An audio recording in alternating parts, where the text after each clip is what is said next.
Series opener on tap tonight from the Tropicana Field, Tropicana Dome here in Tampa, St. Pete.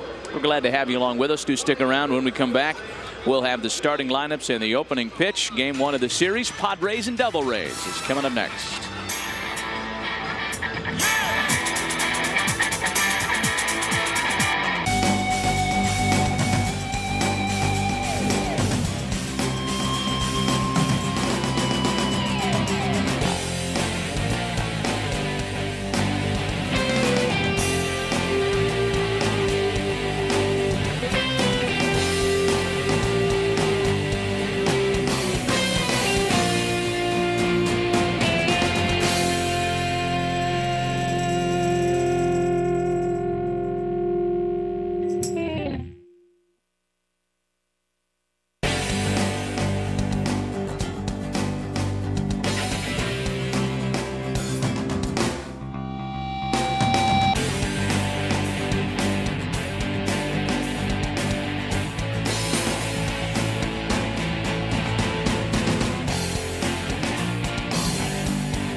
Tropicana Field, lineup cards being exchanged at home plate. Buddy Black with a long-standing acquaintanceship and friendship with his opposite number, if you will, here in this series. Joe Maddon, the second-year manager of the Devil Rays. The two spent a lot of years together on Mike Scioscia's staff with the Angels. Joe Maddon left Anaheim to manage in Tampa Bay 2 years ago. Buddy Black left Anaheim to manage in San Diego this year. That guy, Joe Maddon, was in the Angel organization for nearly 30 years, and like Bud Black, a lot of different types of levels: coaching, front office, player personnel, and kind of out of the same mold as Buddy Black also, Matty. A positive guy, always tries to find the silver lining in any type situation, and that's what he's trying to get through here to these young Devil Ray players, to remain positive, and hopefully that will carry over to the ball games.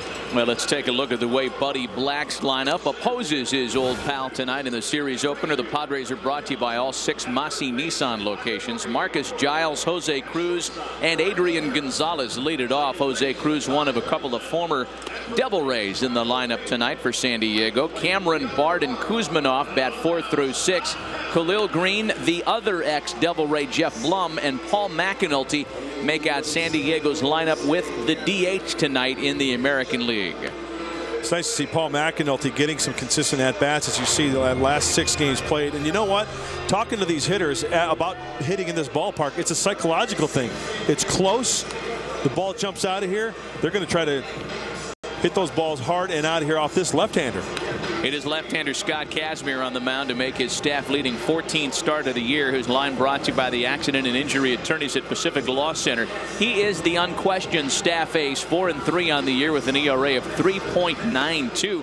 One of Kazmir's problems, unbelievably, has been the inability to win games here at home. Though he has pitched well at Tropicana Field, he certainly has not had the decisions to show for it. Yeah, he has not won a game here at the Trop, as they call it, since July of '06. This left-hander throws a fastball, a slider, and a changeup. And recently, Matty, about 3 or 4 starts ago, he has moved over towards the first base side of the rubber. We can get into that a little later in the ball game, but there's a reason why he has done that. It all has to do with his release point. Marcus Giles digs in to start us tonight. Among those never to have faced Scott Kazmir. In fact, Kazmir is facing the Padres as a team for the first time in his career. As a result of that, there's only one guy on San Diego's roster that's ever faced him in a game, and that's Josh Bard, who has 2 strikeouts against him. So consider this a first-time experience for the entire unit as Marcus Giles takes strike 1, and we are underway in Tampa, St. Pete tonight. Marcus coming off a rough homestand, just 3 for 24, that has his his average at a season low 263 as he digs in tonight. And behind 0-2 to start things against Scott Kazmir. 0-2 to Marcus, a swing and a miss. And one gone quickly for Kazmir. Defensively, the Tampa Bay Devil Rays have been atrocious in 2007. They're brought to you by SD Storage. Go to sdstorage.com for a location nearest you. They have committed a major league high 54 errors. That does not mean they don't have some talent out there defensively. Delman Young has thrown out 9 base runners. His 9 outfield assists are second only to Michael Kadire in the American League.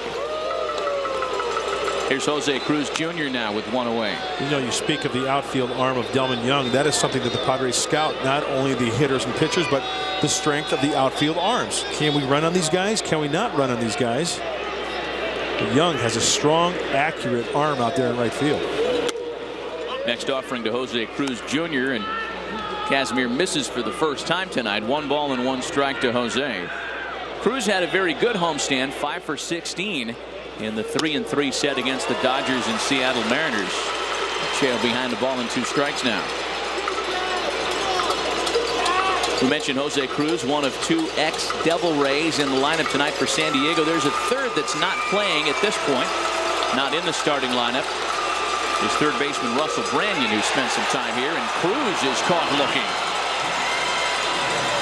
An impressive start for the 23-year-old southpaw tonight. Well, Matty, you said that the defense for the Tampa Bay Devil Rays is atrocious, so Kazmir is thinking, maybe I should just do everything myself. Eddie Feigner, the king in his court. That's a good pitch right there. Scott Kazmir started play tonight with 75 strikeouts, good for 8th best on the American League strikeout leaderboard, and with 2 gone now, he'll go to work against Adrian Gonzalez.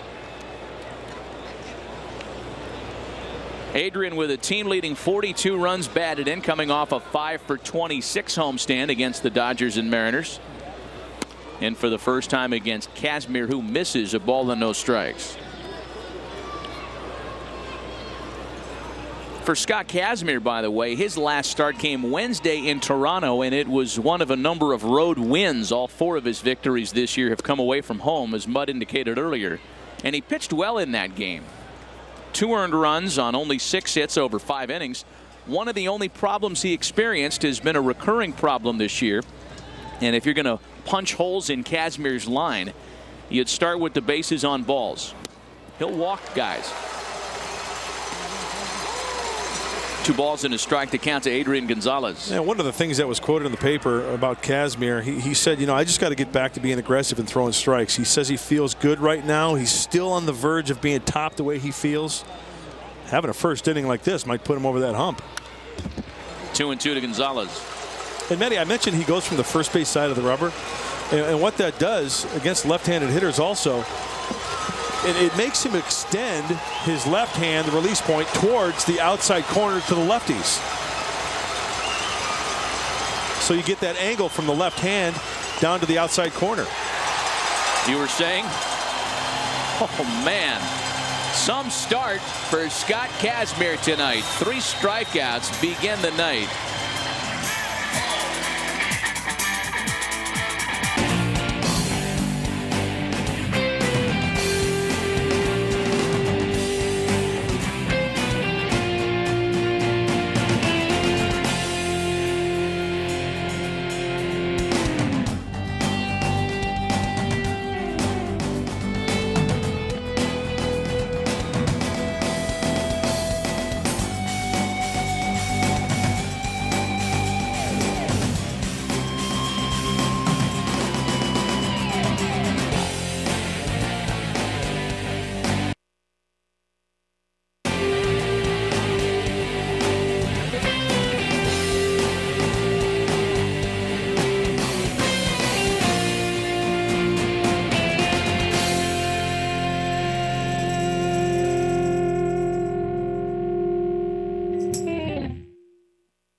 strikeout by Scott Kazmir to start his night. Let's take a look at the Devil Rays starting lineup tonight. They're brought to you by Rico. Move your ideas forward with Rico dependability. Akinori Iwamura will lead things off. The 5-time Japanese League All-Star has been a real plus addition to the Devil Rays offensively this season. Brendan Harris and Carl Crawford in the first. The switch-hitting DH Greg Norton is followed by Carlos Pena and Ty Wigginton in the middle of the lineup. Delman Young, Dioner Navarro, and Elijah Dukes round things out for Tampa Bay. On the mound for San Diego, making start number 13 on his season, the veteran right-hander, the 4-time Cy Young Award winner, Greg Maddux. We talked about the numbers against the D-Rays for Greg Maddux, but as we mentioned, this is a totally different team. They've been hitting the ball well lately. It all boils down to good pitching. He cannot afford, especially with some of the averages and the numbers with this D-Ray lineup, to pitch wild in the strike zone. Greg's got to work the corners against these guys, have them earn their way on. 1-1 home to Akinori Iwamura is in for a strike. A ball and 2 strikes to the Tampa Bay leadoff hitter. Well, for Maddux, his last time out was also on Wednesday. He beat the Dodgers 5-2 at Petco Park, pitching into the 7th inning his last time around. And he strikes out the leadoff hitter to begin things tonight. Well, Greg already has struck out a batter, something he failed to do in 6 1/3 last time around. As we take a look at San Diego defensively behind Maddux tonight. They're brought to you by Ocean's 11 Casino. Join him Sunday mornings for the famous brunch. Only $7. Notable Paul McAnulty getting a start in left field tonight. Again, the outfield core is still without the services of Brian Giles. So Buddy Black told us before the game tonight he's going to piece together guys like Cruz, McAnulty, Sledge, Boca Chica until he gets Giles right. And as Bobby Knight would say, I guarantee you, Paul McAnulty was out in left field taking fly balls to check out the ring of lights, to check out the circus tent, see if he can pick up the baseball. Here's Brendan Harris now. Harris off to a fine start this year as a full-time starter, hitting .316, 6 home runs, and 28 runs batted in. A well-traveled plus-side offensive player who's one of the only Devil Rays tonight to have faced Greg Maddux. Brendan Harris, Ty Wigginton, and Dioner Navarro, the only 3 with any experience against the future Hall of Famer. And this one goes down for Maddux. 5 hitters have come to the plate tonight, Mudcat. All 5 of them have struck out. The defense, just take a seat. Just bring out a little folding chair, a little maybe a drink with a funny umbrella in it, and just sit back and watch a big league ball game. Maybe have a little orange juice appropriately enough, right? Oh, I get it. Tropicana feel. Sure. Nice. Low pulp. 2 gone for Carl Crawford now. And Crawford finally puts the ball in play. Action tonight. How about that? Wow. The quickest of starts for both Maddux and his opposite number to the second no score.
San Diego. Cameron, Bard, and Kuzminov against Scott Kazmir, who struck out the side to begin things earlier this evening.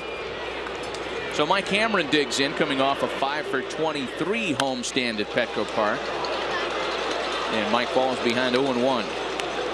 The Devil Rays, by the way, start play tonight 5 games under 500, 11.5 back of the Red Sox in the AL East and looking up at the rest of the pack. However, the glass half full Gulf Coast fan might point to the fact that Joe Maddon has the Devil Rays off to their best start at this point of the schedule in franchise history.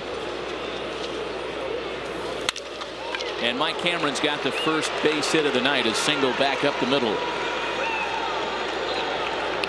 It's amazing when you look at the American League East. Boston in front with a 40-22 record, 9.5 games above the New York Yankees being in second place. Tampa Bay 11.5, so only 2 games separate the last place Rays and the second place Yankees. Here's Josh Bard now, the switch hitting catcher. Again, the only Padre to have ever faced Scott Kazmir. 0 for 2 with a couple of punch outs in those experiences. Well, this year's Devil Rays, after 61 games, winners of 28 contests. Again, that is the best win total after 61 games that this franchise has ever seen. Kind of a gradual turnaround, right? Mm-hmm. Not the worst to first type turnaround that you see in places like Detroit. Well, when you look at the Devil Rays and the years that they've had, you would think that they've got good spots to pick in the draft, right? They get some good young players throughout the draft, and then they get them up to the big leagues. And a lot of the guys are going to take their lumps at that level, at this level, I should say. So a couple of years at the big league level, you get that taste of it, and then you get comfortable with yourself and your game. And Kazmir is one of the guys, as far as pitching is concerned, is to really, you can start a rotation around. 3 balls and no strikes to count to Josh Bard. Cameron off first with nobody out. And the 3-0 pitch home to Josh is in for a strike. I mentioned Kazmir walked 5 his last outing and still beat the Blue Jays in Toronto on Wednesday. Kevin Kuzminov on deck. 3 balls and a strike to Josh Bard. Out of the stretch, Cameron runs and Bard sends it back up the middle. Michael wrap around to third. A pretty good throw by Elijah Dukes makes it close, but San Diego has runners at the corners with nobody out here in the second. We saw that same type of base running back at Petco Park. As soon as Kazmir kicks towards the plate, Cameron off and running. Nice, solid, short, compact stroke off the lefty. That's how you create a little first and third action, some speed on the base paths. And we mentioned the arms in the outfield. Above average arm from Dukes out there in center field. Pretty good throw. So an early RBI opportunity befalls Kevin Kuzminov now. Runners at first and third, nobody out. Kuz 6 for 20 on the homestand against the Dodgers and Mariners. And the first pitch home to Kevin makes him scoot out of the way. A ball and no strikes. Kevin at 217 overall as he starts the road trip tonight. 25 runs batted in.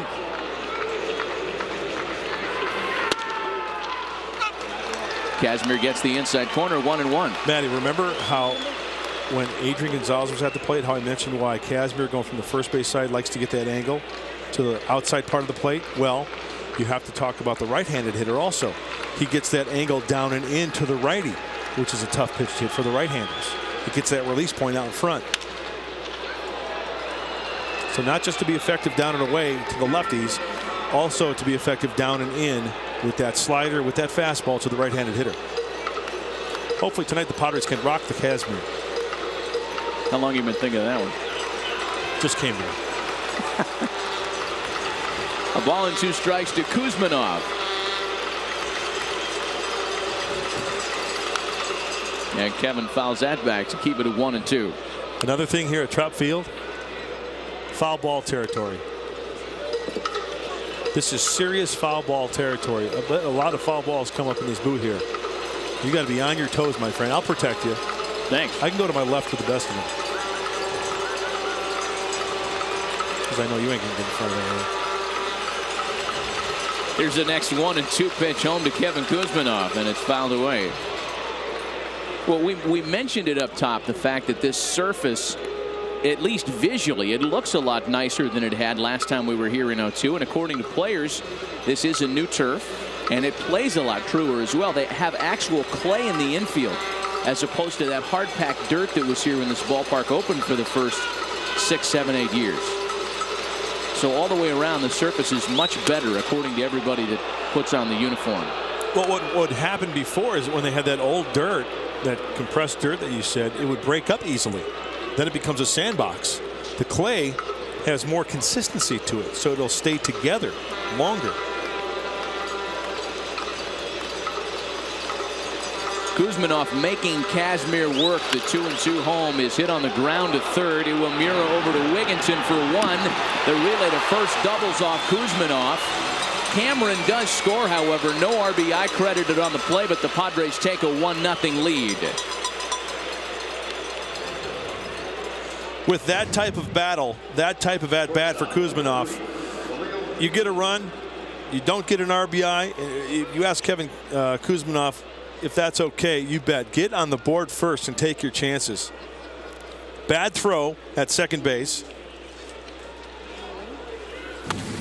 Any middle infielder can catch the good throw. It's the bad throws that they really have to work on and make happen to complete that double play. That was a nice turn. Khalil Green, the batter now, 1-0 San Diego with the bases empty. And the other side of that is, if you tell Scott Kazmir that he's got runners at first and third, nobody out, yep, he'll certainly give up just the 1 run if he can get out of this and avoid the big inning. And to Kazmir's a positive note, he kept the ball on the ground to a guy who could lose one on you. You know, one thing to bear in mind for this series as well is that the Devil Rays are not at 100%. They're without Rocco Baldelli, who's on a rehab assignment right now, so their outfield isn't their starting unit. Green swings and misses. Doesn't matter if you're lacking outfielders when Kazmir strikes out as many as he does. 4 punch-outs for the Tampa left-hander. 1-0 Padres.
A 1-0 lead for Greg Maddux as he enters the second inning tonight. The switch hitting DH Greg Norton leads things off for Tampa Bay. Norton, Pena, and Wigginton, the middle of the order for the Devil Rays. Greg Norton under the Mendoza line to start play tonight. Veteran switch hitter. And he's aboard as Tampa's first base runner tonight.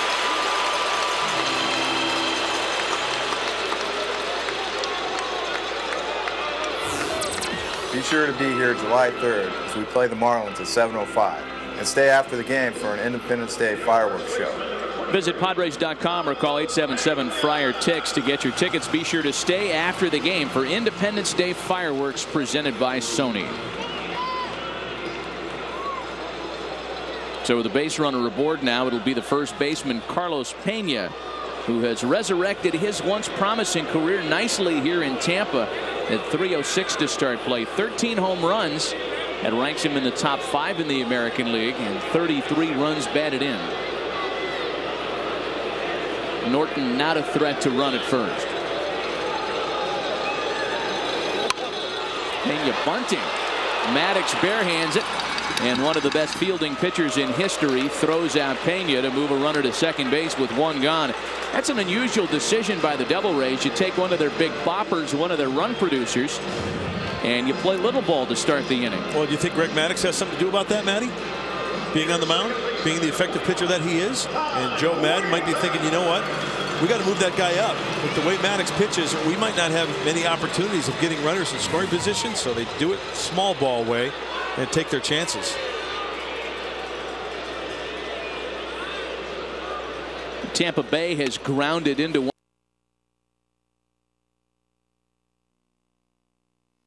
And now the RBI opportunity will come to Ty Wigginton, the Chula Vista High School product, who's in the starting lineup tonight as a second baseman due to the injury to B.J. Upton.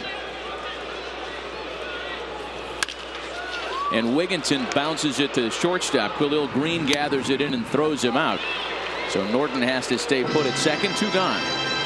You know, I hear what you're saying there, and that's what Joe Maddon felt. He felt like he wanted to play it for 1 run here, but I don't know. It's early in the game. I've seen a lot of managers bring the infield in. First inning, guy hits a triple, guy hits a double, or I'm sorry, a triple. And very, very rarely you see that, but I've seen it done. We've seen so many crazy things. I guess what I'm saying to you is that if I've got my middle of the lineup up there in the second, down 1-0, I'd let guys swing away. Me? I mean, Mr. Vegas?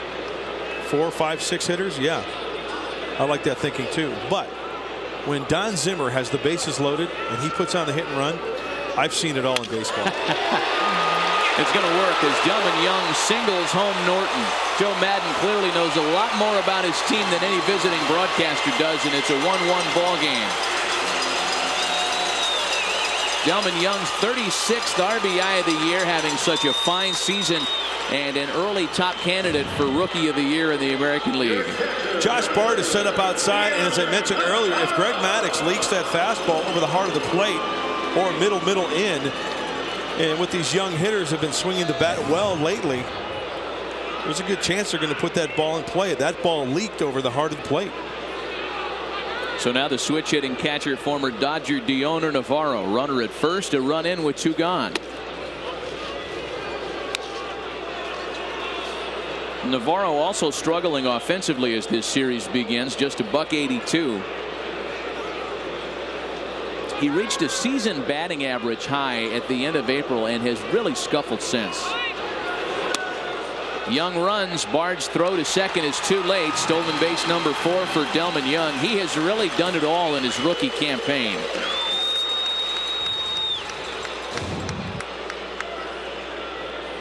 Decent jump. As soon as that leg came up, he was off and running, and it looked like Josh Bard kind of couldn't find the handle in that glove, but tough to throw him out with that jump.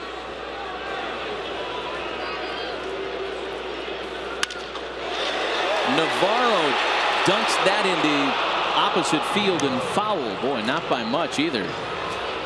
You can almost see the approach, the collective team-wide approach that the Devil Rays are taking against Greg Maddux. Just flicking bats out there, throwing hands, and trying to bounce balls through holes. A lot of hitters that I talk to, and their philosophy against a guy like Greg Maddux is you try to look for a zone and stick to that zone. Chances are you will get that pitch in that zone, and you try to go with it. Sometimes he'll come into the lefties. We know that. But consistently, he likes to stay away. Now it looks like he's coming in. Josh Bard set up on the inside part of the plate. They come in and they make the switch hitter bounce it to first. So Gonzalez to Maddux to retire the side. But the Devil Rays get that run right back. Each team on the board in the second. So we're on to the third. A 1-1 tie.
Blum leads it off for the Padres. Blum, McAnulty, and Giles here against Scott Kazmir. Back to even.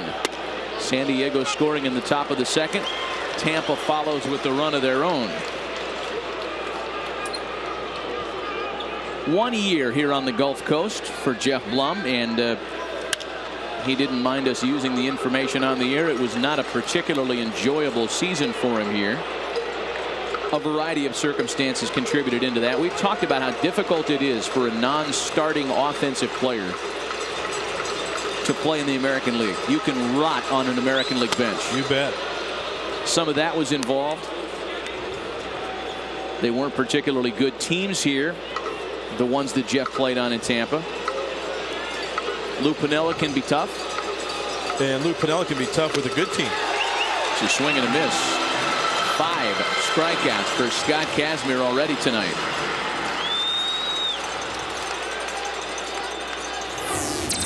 Enjoy Padre Day games and get 2 tickets for the price of 1 every Thursday afternoon game. 2-for-1 prices on tickets and hot dogs at 5 Thursday afternoon games with 2-for-1 days presented by Bullfrog. Man, I want to elaborate on that Lou Piniella point because, you know, he can be tough all the way around, but he's a great baseball guy. My point was, with a bad team like the D-Rays when he was managing here, can you imagine how tough it was then? Paul McAnulty now with 1 gone. Yeah, I would imagine that even for a Tampa native like Lou Piniella, you know, you reach a point, lose, lose, lose, and it just gets old and affects the way you go about doing things. In fact, for the Tampa Bay Devil Rays, since they came into existence for the 1998 season, no team in baseball has lost more games. Only 3, or rather 2 teams in baseball have scored fewer runs since the Devil Rays came into being. And only 3 teams over the last 10 years have amassed a higher ERA than Tampa Bay since '88. It goes a long way in explaining why they lose so many games here. What a great opportunity if you're a young player in this chain and you're a prospect to just first of all stay healthy, because chances are it's going to be a quick trip up to the big leagues if you can produce. Here's Marcus Giles now with 2 gone and the bases empty. Giles struck out to start the ball game tonight. And I know people have come in here in the past and said similar things, but when you look at the talent that they've collected at the major league level, when you look at a manager like Joe Maddon, who is an extremely patient, positive, optimistic sort, you've got to believe that the worst of this franchise history is behind itself. You would think so. I mean, with guys like Delman Young, Carl Crawford, Scott Kazmir, who's on the mound tonight. That's lined into right. And Young can't make the play. We'll see how it's viewed in the eyes of the official scorer. Delman Young was there. He was there. Very makeable play for the young prospect. And just looking at, I guess, you know what? I think they're going to give him that should be an error. I think right off the bat, my initial reaction is that should be an error. I agree. Sure. Oh, they gave him a base hit. Lucky for Marcus Giles, but you know what? Sure, it was a long run. And I know people are probably, oh, he had to run so far. Well, you know what? It wasn't like he had to lay out. They just put the official scorer's decision up on the scoreboard, and fans here don't like it at all. So here's Jose Cruz Jr. now with a man on and 2 away.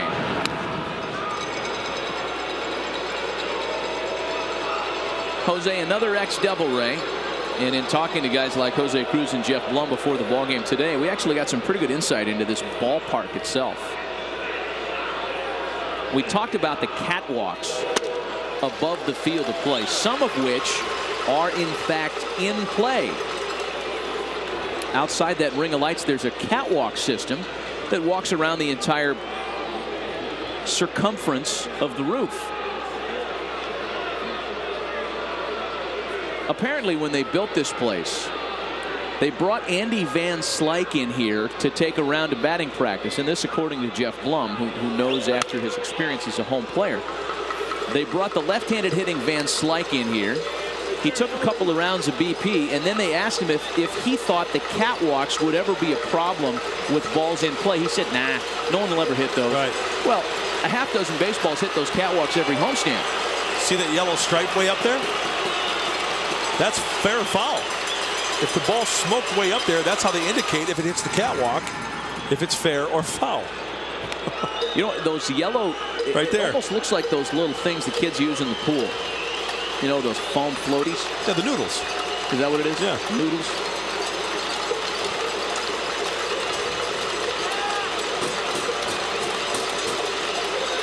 Oh, 2 the count to Jose Cruz Jr. And a swing and a miss. My heavens, what a start for Scott Kazmir.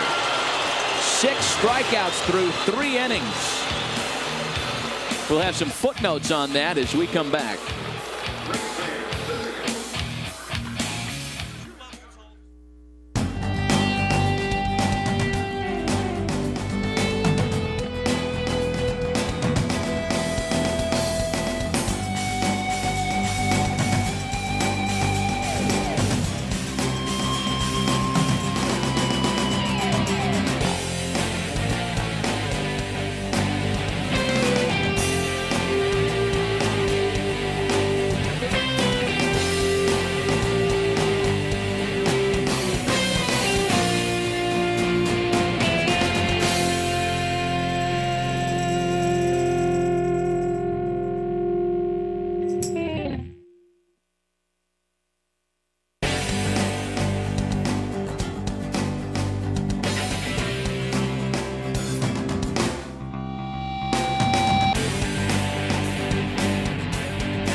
Of inning number 3, Elijah Dukes leads things off for Tampa Bay. Dukes then the top of the order, Iwamura and Harris. Elijah Dukes troubled on the field with the 196 batting average, and much conversation about some off the field trouble as well as he pops up for the second baseman Marcus Giles, and there's 1 away. No one denies Elijah Dukes' talent, but some of his decision making away from baseball has certainly come into question. And when there are criminal allegations following a guy around, and he's a young guy trying to make his way in the world, it just doesn't speak well for his shelf life with the organization. In fact, his name has popped up in trade talks this week. Here's the top of the order now, Akinori Iwamura, and on the first pitch, a ground ball for Gonzalez. 2 gone.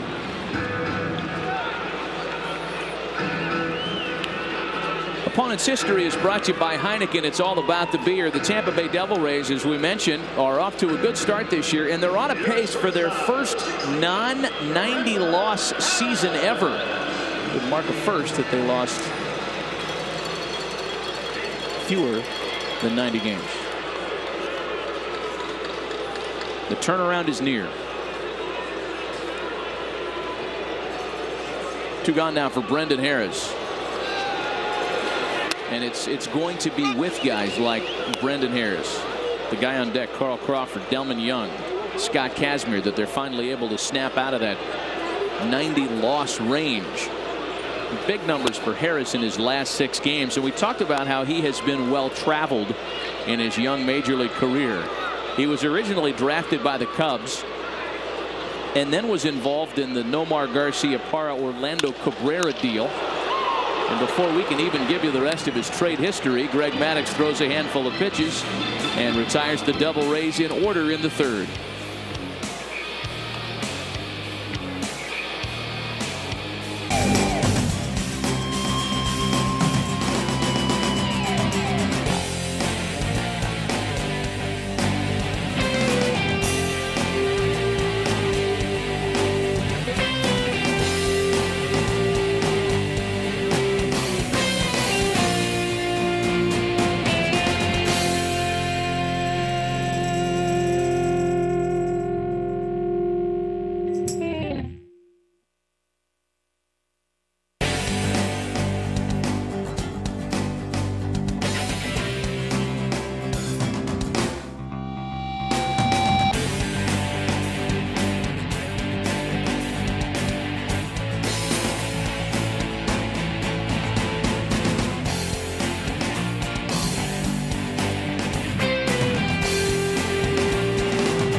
1-1 as we hit the top of the 4th inning at Tropicana Field tonight. Our Aflac trivia question for this series opener, a little Tampa Bay Devil Rays history. Who was the first ever manager in the history of the franchise?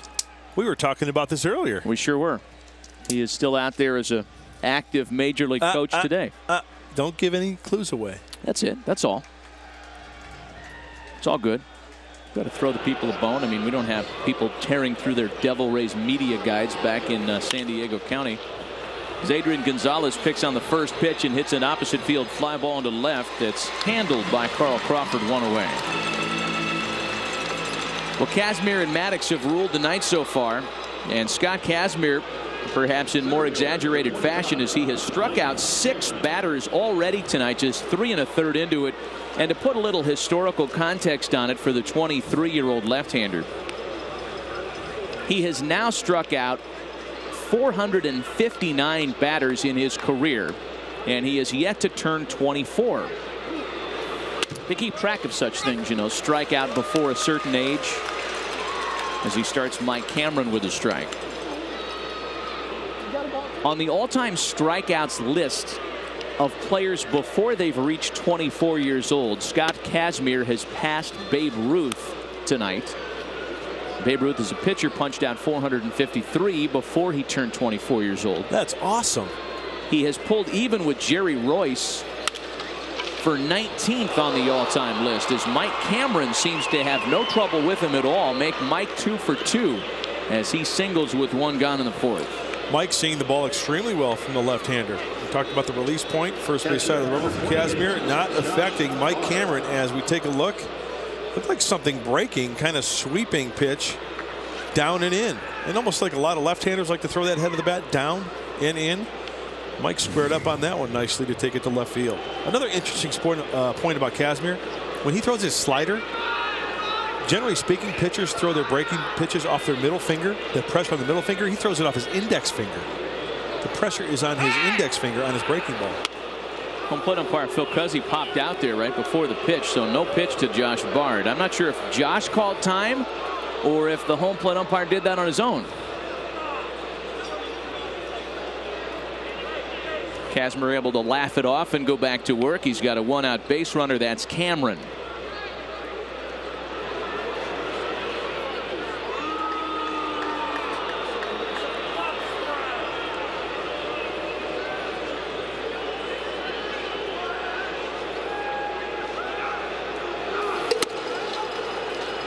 Ball and no strikes to count to Josh Bard. Tomorrow afternoon, and we'll be on the air at the same time with the Honda Dealers pregame show tomorrow, 3:45 back in San Diego. Jake Peavy for the Padres, and 0-7 Edwin Jackson, the former Dodger, for Tampa. Although Edwin Jackson pitched really well his last time out against Detroit, or against Toronto, that is. Bard sends it out to right field, and it gets over Delman Young. Here's Cameron being held at third. So the 4 and 5 part of the order, Cameron and Bard, a combined 4 for 4 against Scott Kazmir tonight. And they've got the Tampa left-hander in a little trouble with only 1 gone in the 4th. Well, Mike Cameron down and in. He spanks one to left field. Josh Bard from the right side. This one is middle in, but he fights it off and gives it a good ride. When I saw that pitch thrown on the inside part of the plate and jamming Josh Bard, I really didn't think that ball was going to carry like it did.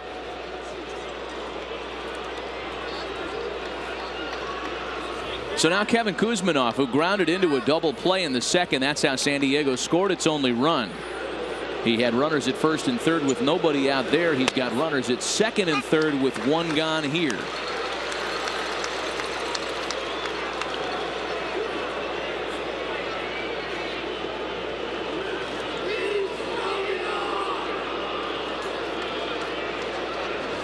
Scott Kazmir is very good out of the stretch, at least statistically speaking, with runners on base.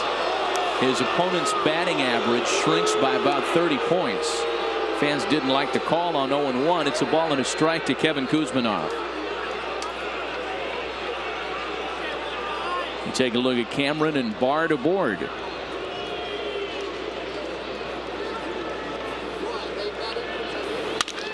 back up the box. Suit. Off Kazmir. It's going to score a run. Everybody safe. 2-1 San Diego.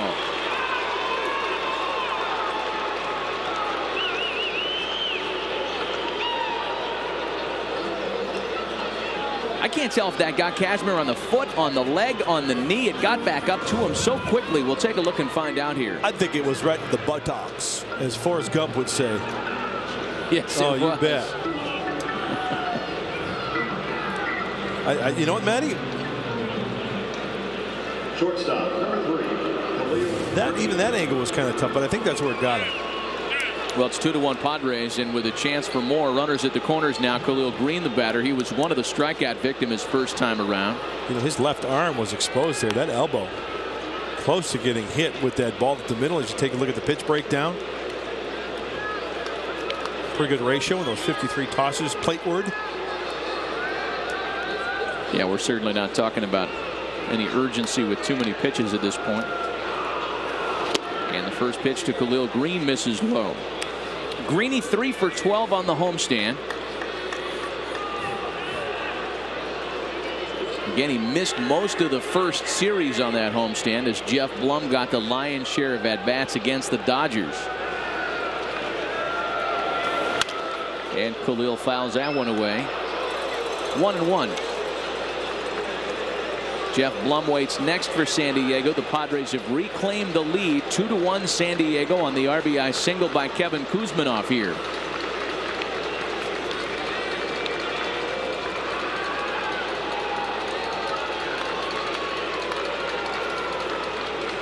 Out of the stretch, here's the 1-1 from Kazmir, fouled away.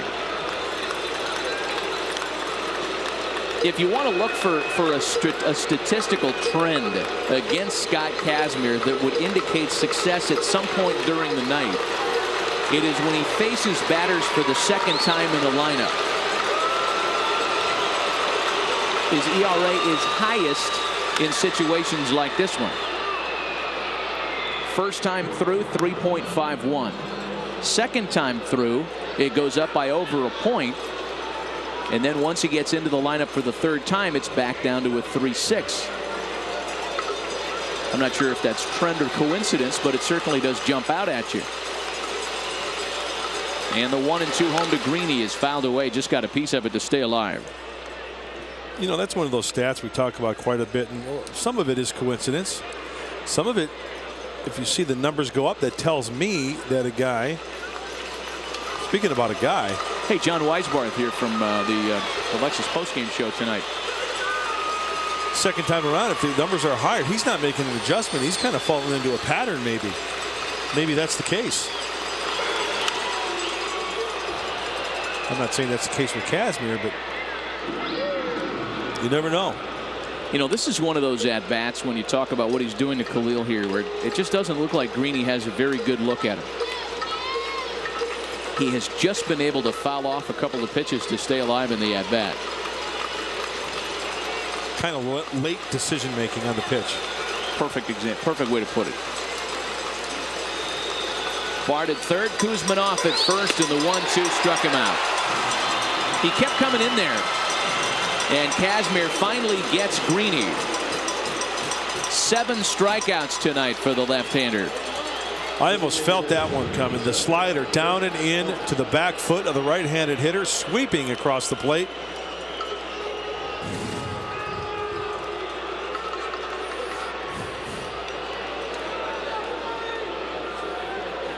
So with 2 gone now, it's Jeff Blum, the DH. He also struck out in his first try tonight. You know, I don't want to get into the gory details of the strikeouts on the homestand, but the Padres are averaging 11 strikeouts a game over their last 5 games.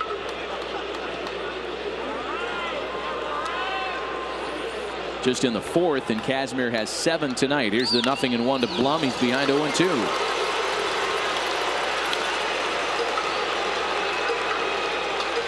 I've seen Kazmir this evening going inside to the righties tonight with regularity. First 3-ball count for the left-hander. He's only got 1 tonight. I take that back. It's 0-2 to Blum. I'll get it right. 1-2 now. Scott Kazmir's career strikeout best is 11. He has accomplished that twice. His 07 high 10.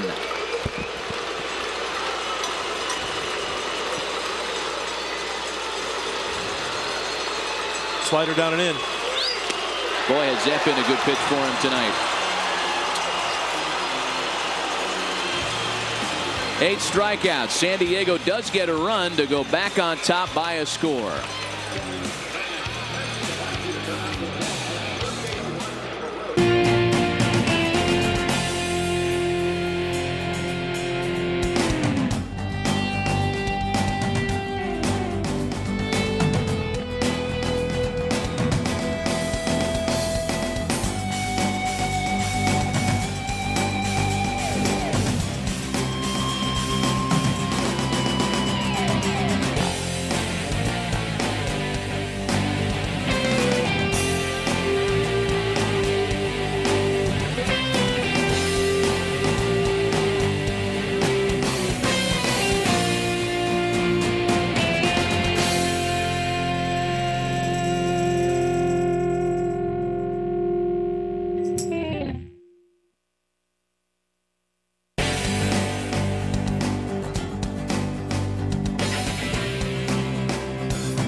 San Diego. We go to the bottom of the 4th inning.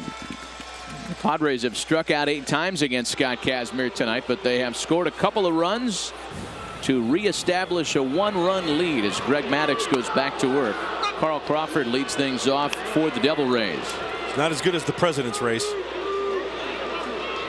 The drink race? President's Race is probably I think that's the best thing we've seen all year. No doubt.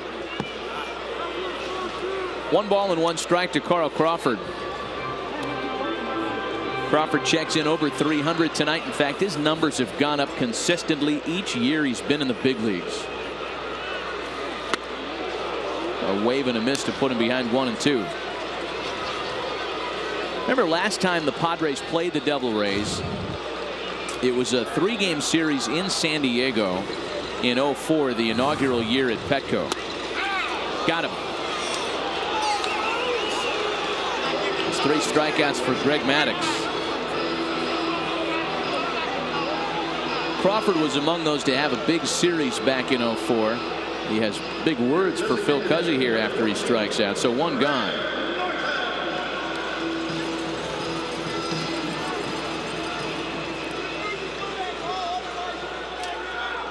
Oh, he's still letting the home plate umpire have it.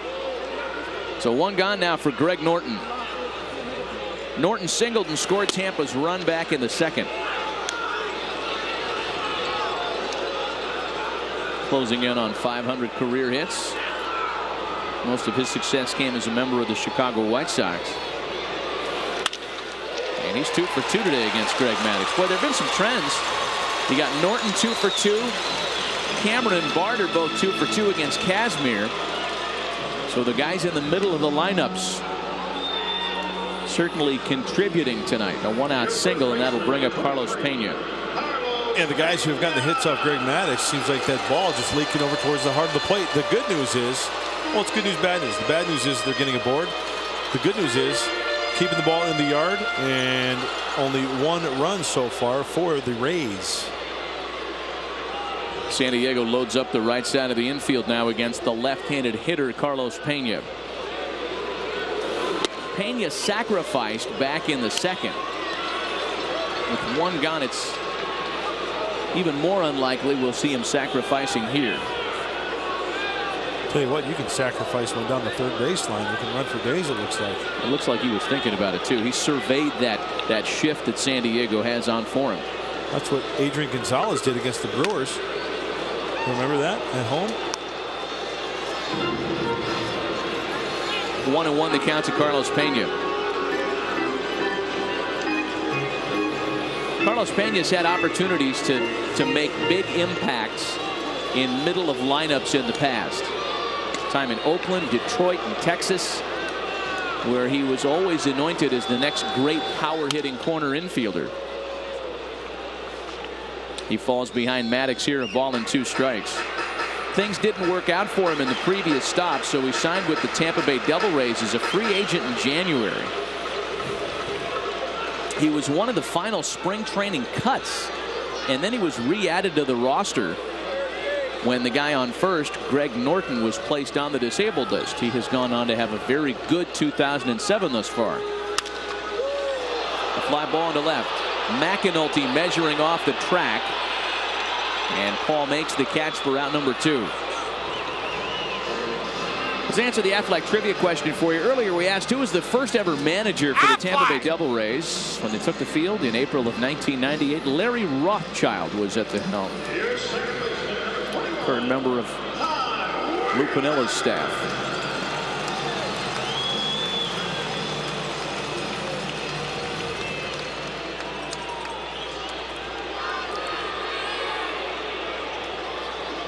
Here's Chula Vista High School's Ty Wigginton now. He grounded out to short in his first at-bat. Ty's had good success against the National League. Perhaps his days as a Met Ty put some dividend. Ty put that steering wheel back where it belongs. Wigginton has been their leading hitter in interleague play this year at .417. We talked about this a moment ago, the fact that the Devil Rays aren't exactly at 100%. They're without Rocco Baldelli, and they're without second baseman B.J. Upton. Upton's got a quad strain, and that's why their super utility man Ty Wigginton gets the start at second tonight. Maddux misses the corner. It's 1-1. Greg Maddux needs to get those pitches, because then guys will start swinging at that pitch and they don't hit it on the sweet spot. They get a grounder.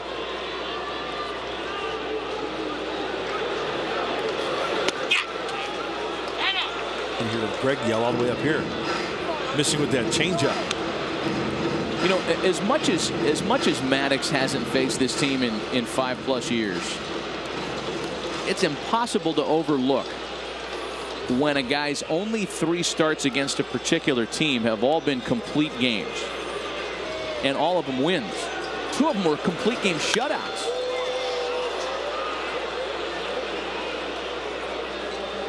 Two balls and 2 strikes to Ty Wigginton. There was some really fun information in one of the local dailies today, talking about Greg's experience in baseball and the relative inexperience of his opposite number tonight.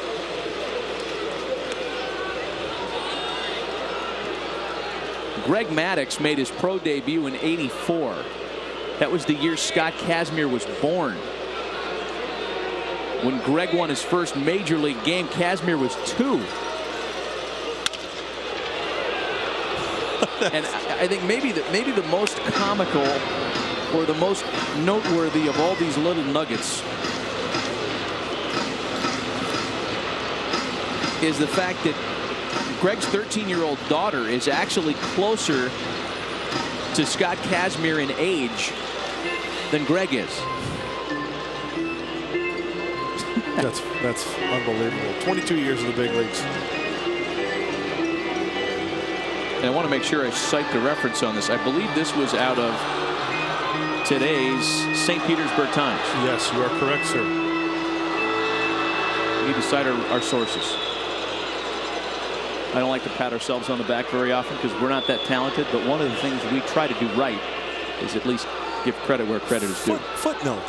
It's not that hard. We didn't write. We didn't invent it. No. A lot of guys go on the air and try to make you think they invented this stuff. Exactly.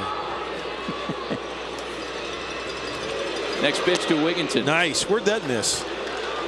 Pretty good pitch. Looked like by the body language of Wigginton also that he had him guessing maybe outside. Straight up stance. Maybe a little low. Boy, I think I speak for all fans when I say it's really nice to see you play it right down the middle once again tonight. What did I say? I said that's a strike. What? Oh my God! Maddux can't believe it. I don't think we've seen Greg react like that this year. He couldn't believe that.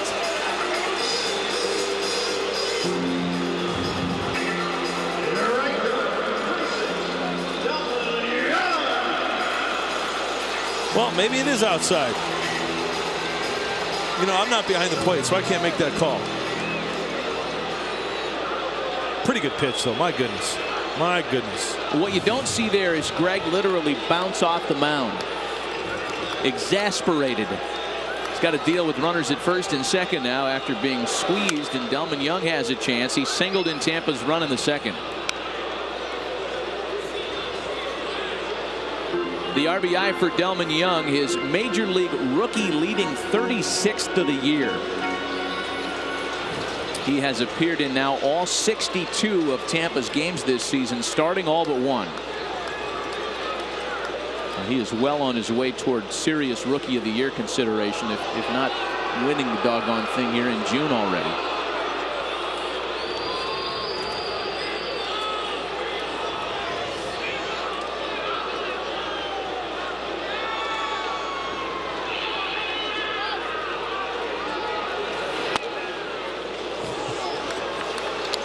Do you think that was a strike too? Come on, let our audience know why you're laughing. Greg's starting to really get chapped here. And there's chirping coming from the dugout too. I'm sorry, that's a strike.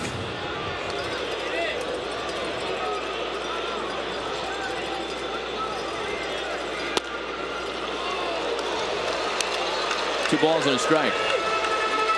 This is unusual in that, you know, Delman Young is a free swinger. He's up there hacking. He has taken a fewer percentage of pitches than any player in the American League.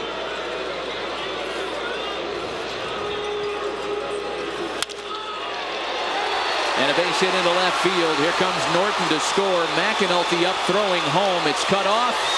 And the Devil Rays again, courtesy of their outstanding rookie right fielder, have tied it 2 apiece.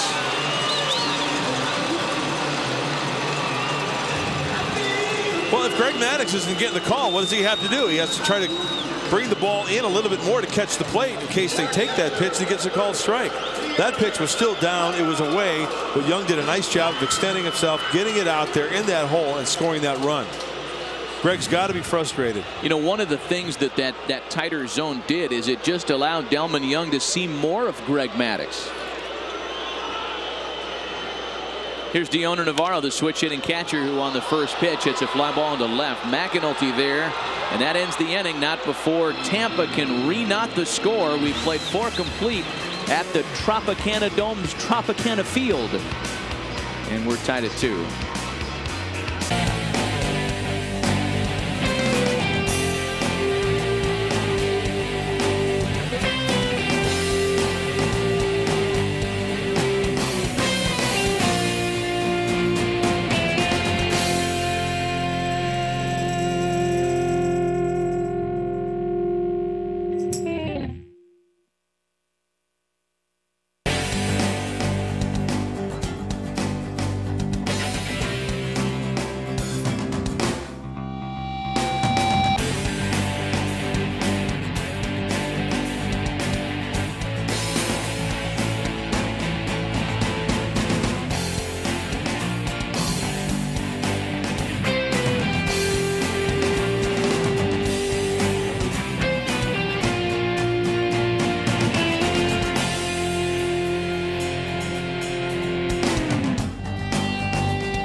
Well, in both innings, San Diego scored a run tonight. The Diamondbacks, or rather the Devil Rays, that's about the 4th time I've done that. The Devil Rays have come right back to score in the bottom half, a 2-2 tie. And both of Tampa's runs, courtesy of right fielder Delman Young. That's your Viejas mid-game recap. So Paul McAnulty leads off the visiting half of inning number 5. McAnulty, Giles, and Cruz. Paul's tied up, and he bounces one harmlessly down to first for Carlos Pena, 1 away. Well, both Kazmir and Maddux having allowed the 2 runs each, but they have arrived at that score in entirely different fashion. Greg by making him hit it on the ground, and Kazmir's success has come via the strikeout tonight. And you know, from a pitcher standpoint, there comes a point where you have to get past the frustration and then just deal with the strike zone. Just gonna Greg Maddux, been in the league 22 years. You know what? He's gonna have to make an adjustment to the strike zone. You can't just keep complaining. And I'm not saying Greg's doing this. I'm just saying, generally speaking, a guy out there on the mound, you can't keep complaining to the umpire. It's going to work against you. You got to just delete it from the hard drive and just try to make better pitches. If you have to pitch contact where that's the only way you're going to get outs, so be it. Now he got the call on that one, that outside corner. 1 ball and 1 strike to count to Marcus Giles. Marcus has singled and struck out tonight. Do you remember, regarding Scott Kazmir's minor league career with the Mets, how he had long since been heralded as an untouchable prospect? The guy around whom New York was going to build the rest of their rotation. And Met fans for years heard about this young left-hander, Scott Kazmir, a former #1 draft choice, who had a world of upside and all kinds of fantastic talent, and that there was no way the Mets would ever part with him. It's ball 4 to Giles. So San Diego has a 1-out base runner in the 5th. Right fielder, number 9. That's what confused so many Mets fans when in fact they finally parted company with Kazmir. And folks that follow the Mets didn't feel like they got commensurate market value for him when they finally did decide to trade him. The principals in the 4-player trade were Scott Kazmir and right-hander Victor Zambrano, who was literally booed out of Shea Stadium within a year and a half. Giles runs and Jose Cruz Jr. fouls off the first pitch. It's 0-1. Because I remember hearing for years all the trades that the Mets shot down when people would come calling for Kazmir. So they finally do decide to move him. And Victor Zambrano is what they get in exchange. Go figure. I tell you what, I hear the other guys. Right-handed pitcher Jose Diaz, Zambrano, as you mentioned, and then Bartolome Fortunato. Yeah, it was really, you know, Kazmir for Zambrano. That was those were the primary guys, and then there were 2 other players involved. But boy, the Devil Rays got a good one.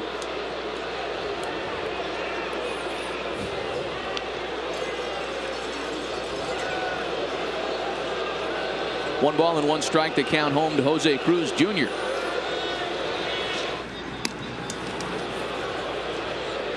Again tomorrow for San Diego, it's Jake Peavy, Edwin Jackson for the Devil Rays. And then on Thursday, no television, Justin Germano and J.P. Howell. And in fact, the Devil Rays have really dramatically altered not only their rotation, but their bullpen mix.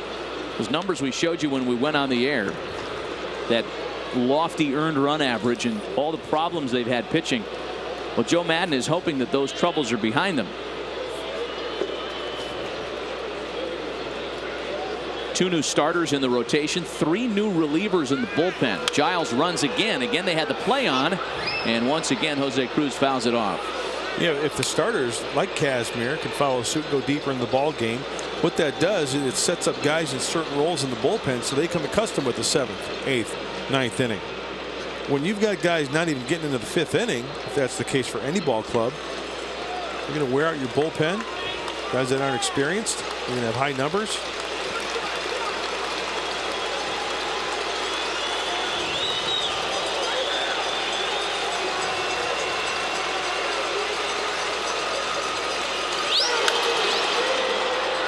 Cruz pops this one up. Wigginton at the cutout to make the play for round number 2.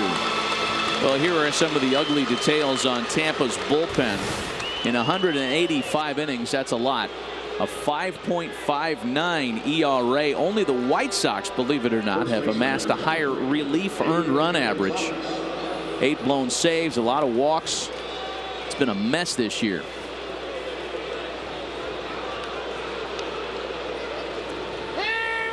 One of the moves that Tampa hopes fixes the bullpen is bringing up right-hander Jason Hamill from AAA Durham, and then adding the veteran Jay Witasick, who was placed on waivers by the, or released actually by the Oakland A's last week. They're both in uniform tonight. Here's Adrian Gonzalez now with 2 away. You know, I look at those numbers from the bullpen. In those 185 innings pitched, and you add up the hits and walks, that's 306 base runners in 185 innings. Wow. Oh. Not good. That's why they made the moves. Yep. Got to get past the starter tonight. First of all, for San Diego, Kazmir in front of Gonzalez 0-2. He has held Adrian 0-4-2 tonight.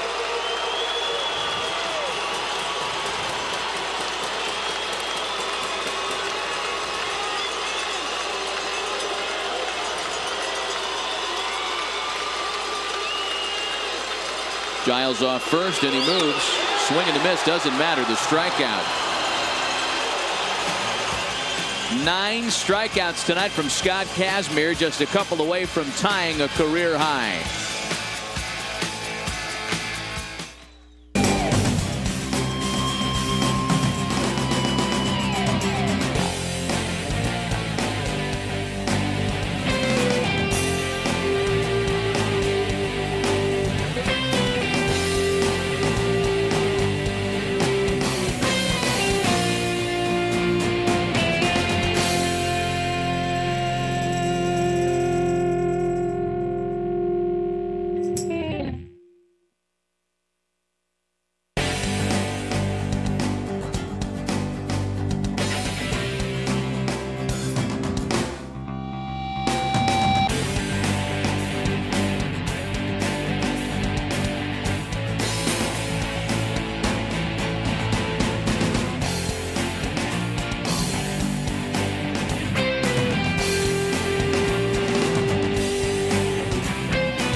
Ask about it at work, and by Postal Annex Plus with over 65 locations in San Diego. See postalannex.com for the one nearest you. 2-2 tie in the middle of the night. We go to the home half of inning number 5. Elijah Dukes leads it off for Tampa Bay. Dukes, Iwamura, and Harris here for the Devil Rays. Craig Maddux continues what has been a frustrating night with Phil Cuzzy's strike zone. Swing and a miss by Elijah Dukes, and it's 0-2. Tampa has driven in runs tonight in exactly the same fashion in the 2nd and 4th. That is to say, Delman Young singling home Greg Norton. These two have been the big problems for Greg tonight.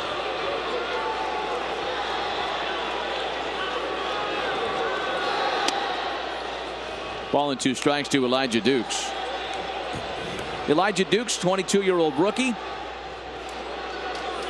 who, despite the low batting average, leads all major league rookies in home runs with 10. He is, however, in a 2-for-32 slump at the plate.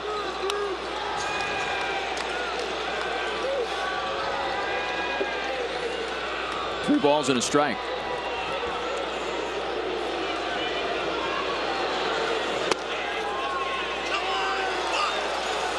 There's ball 4. I'm surprised the guy's still playing. be quite honest with you. Yeah, his future is really unclear. There are some legal issues that he has to clean up at some point. Well, we've been discussing the fastball away from Greg Maddux off the plate. My goodness, I mean, pretty good pitch. You know, like I said earlier, now it comes down to the point where Greg's just going to have to keep his cool and make an adjustment himself. I'm sure the left-hander in the Padre dugout, Bud Black, has been kind of chirping a little bit, wondering where those pitches are. You can see Greg still shaking his head. Now he's got to try to work for a grounder here and get two.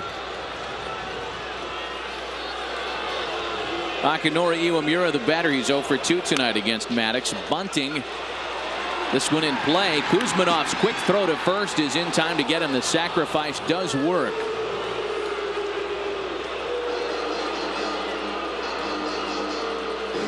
One of the benefits to the Devil Rays' new surface is that it's not nearly as fast as the old artificial turf, or so we're told. Used to be a very difficult place to sacrifice on because the ball would come back up to the infielders so quickly. Yeah, this artificial turf has the look and feel as if it's real grass. It's longer. The blades are longer. Remember the old AstroTurf? It was like carpet with no shag. This one has more shag. Yeah, like the kind of stuff that you go play miniature golf on. Exactly. Here's Brendan Harris now with a chance to knock in a score. Runner at second base with 1 gone. First pitch to Harris is in for a strike. Brendan Harris tonight 0 for 2. In fact, the top of the order is hitless against Greg Maddux tonight. Spots 1 through 3, a combined 0 for 6.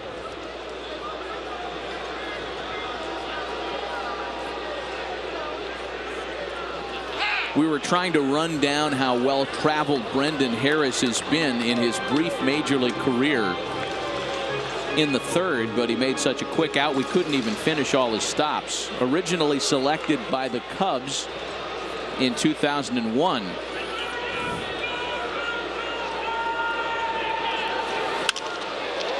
Maybe that's the key to getting the guy out. Start talking about all the times he's been traded and he'll get out on the next pitch.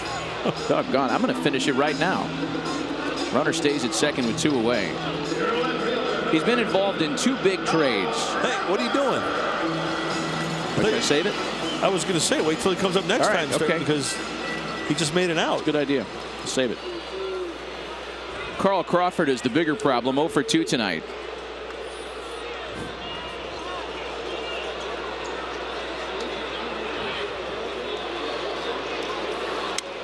Whoa.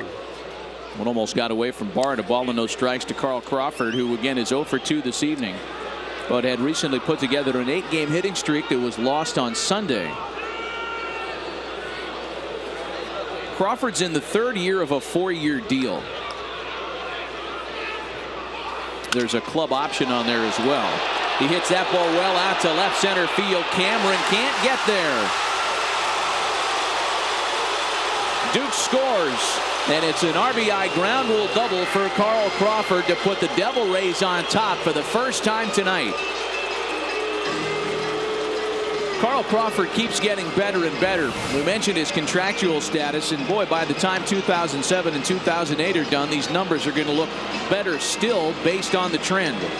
He has hit for higher average and more home runs in each year as a big leaguer. In fact, he's trying to become the first player ever to improve on average and home runs in each of the first 6 years of his career. Well, it's going to be interesting when it comes to the end of that contract. What's going to happen to Crawford?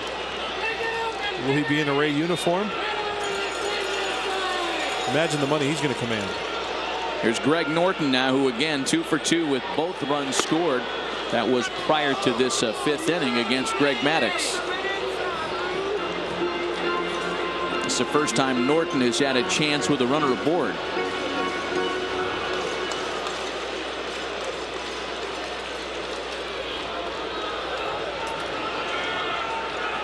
Tampa has taken a 3-2 lead. Crawford's running, and Norton sends a fly ball behind second base. Green backs up to end the inning, but the 2-out RBI double by Carl Crawford has given the Devil Rays a 3-2 advantage.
Hey fans, Father's Day is almost here, and there's no better place to find your dad a great gift than at the Padres Majestic Team store. Every minimum purchase of 150 clams, fans will get a 3-piece stainless steel suit. No, I'm kidding.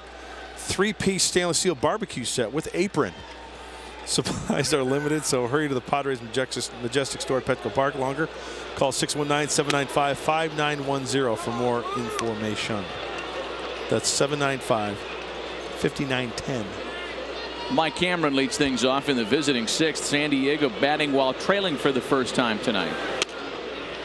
Again, Cameron has been good against Scott Kazmir today. 2 for 2 with 2 runs scored. In fact, it's Cameron and Bard that have done the damage. They are a combined 4 for 4. Pitch to Mike is fouled away.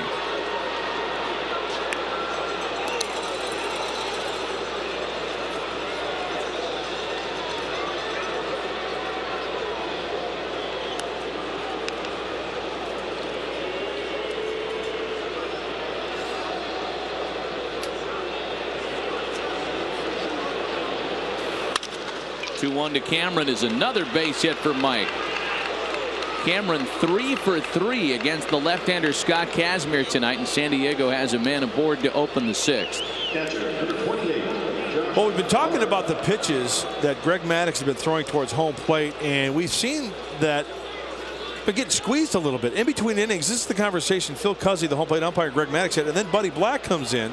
Tell you what, Matty, Bud Black, Greg Maddux went to the dugout after a little bit of conversation, but Bud Black stayed out there almost in between the whole inning discussing the strike zone and those pitches that were called balls. Buddy's a pretty good diplomat. He does a pretty good job at making a point without making a scene, because he's aware that that has adverse effects on the crew when you're out there demonstrative and doing your whole Lou Piniella, Earl Weaver thing.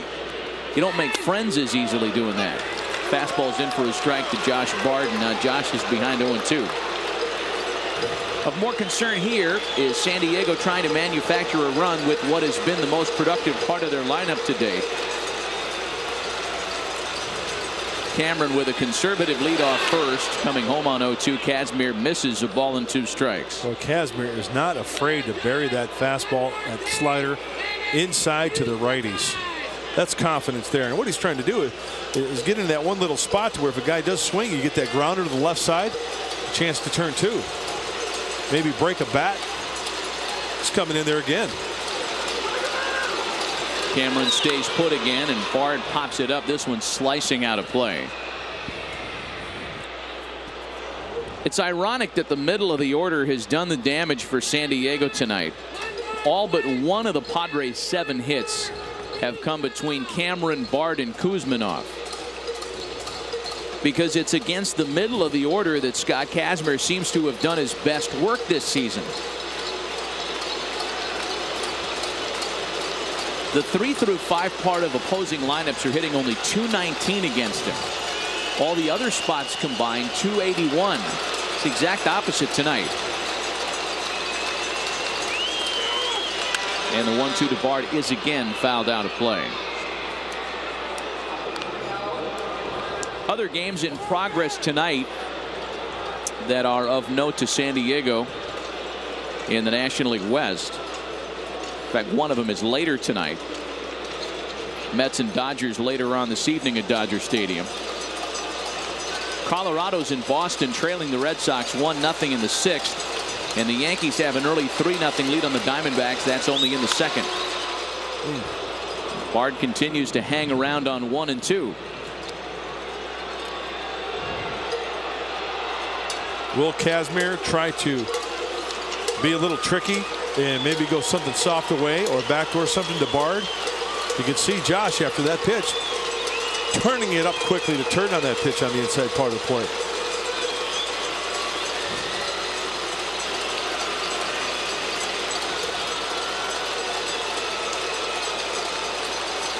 Cameron again stays put. The next pitch to Bard. He checks his swing there. 2-2. That might be a rare example of an actual checked swing.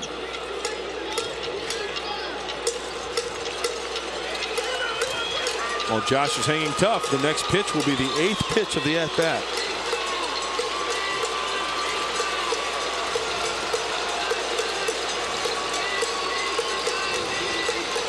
Kuzminov next with nobody out. And they've got Cameron picked off. Well, Mike waited until the 8th pitch of the at-bat, trying to time Kazmir's move. But the D-Rays win that battle. So Mike erased, 1 gone, bases empty. And sometimes with a left-hander, they will wait until they know that the left-hander is committing towards home plate. This time it looked like Mike Cameron just, there are times also when a base runner guesses on the first movement, and that movement was the leg kick.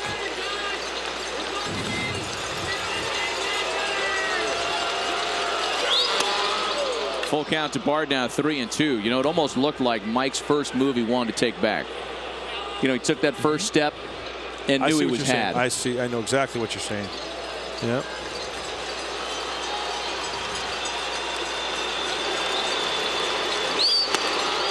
What a fine plate appearance by Josh Bard. He was behind 0-2 and finally worked the base on balls on a 10-pitch at bat. Third baseman, number 5, Kevin Kuzminov. Runner at first, 1 gone for Kevin Kuzminov.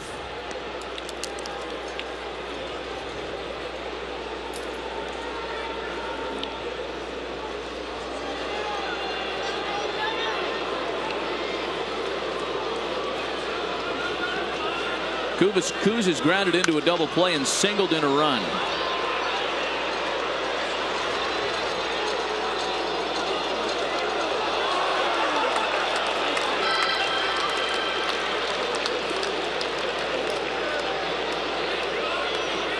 We asked Buddy Black today about his decision as to who to DH through the rest of this series. It's a right-hander on the mound tomorrow for Tampa, a left-hander on Thursday for the finale.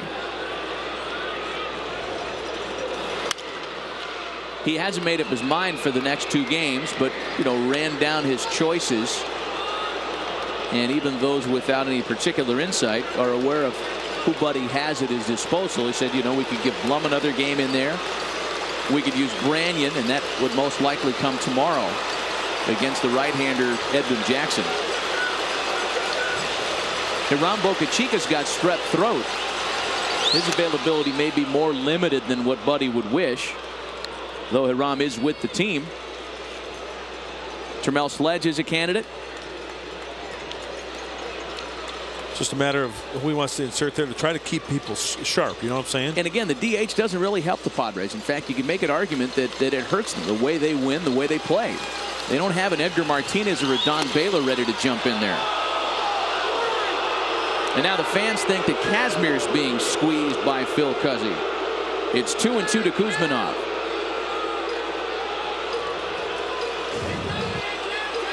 Well, at Tropicana Field, if you get squeezed, you get booze, not juice. That was clearly a ball.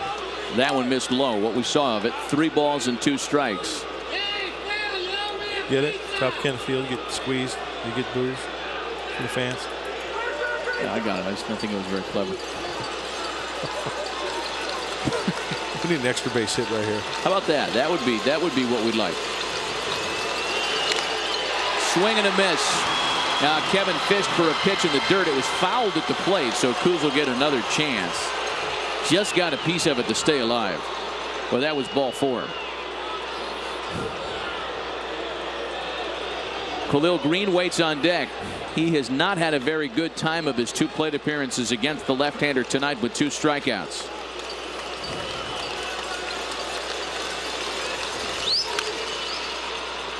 Fouled at third. So Kuzminov, like Bard, taking Kazmir deep into an at-bat. This will be the 8th pitch of this plate appearance.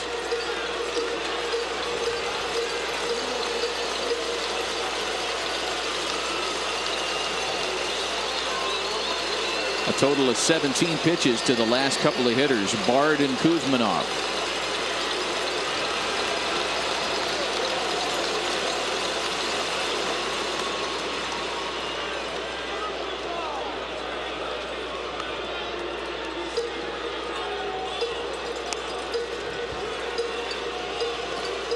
So Scott Kazmir up to 98 pitches and counting. Nobody up in the bullpen behind him. Can you blame him? The next 3-2 to Kuz. Lined into left field, a base hit, and it takes a big AstroTurf bounce before Crawford can get to it. Back-to-back great plate appearances. Boy, without the pickoff, this would be a much different story. It's still promising. Runners at first and second with one gone. And these long at-bats follow a trend for Scott Kazmir. He, in fact, throws a lot of pitches per inning. Long at-bats by Bard and Kuzminov really punctuate the point. Kazmir throws almost 18 pitches per inning. That ties him with Barry Zito, a notorious laborer, atop the Major League leaderboard.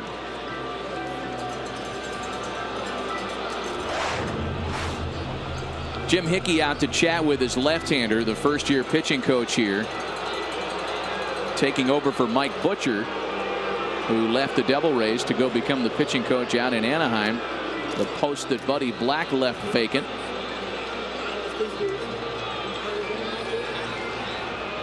Jim Hickey to me has always looked like the combination of Bob Melvin and Mark Sweeney. Very good call. If you could fathom what that would look like. No, I see where you're going. Absolutely. Of course, we couldn't really tell what he looked like when we were looking at his rear end. Here's Sean Camp now, the right-hander, as somebody starts an assignment for Tampa Bay.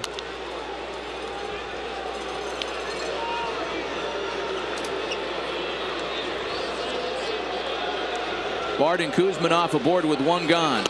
And the first pitch to Khalil Green misses to make it 1-0. Greeny again, 2 strikeouts tonight. I was just going to say, one of the things I'll bet Jim Hickey, the pitching coach, mentioned to Kazmir is keep the ball down. I mean, as you mentioned, Manny, 2 strikeouts for Green. Pitches have been down, sliders down. And Blum also on deck, 2 strikeouts. So 0 for 4, all punchies for Green and Blum.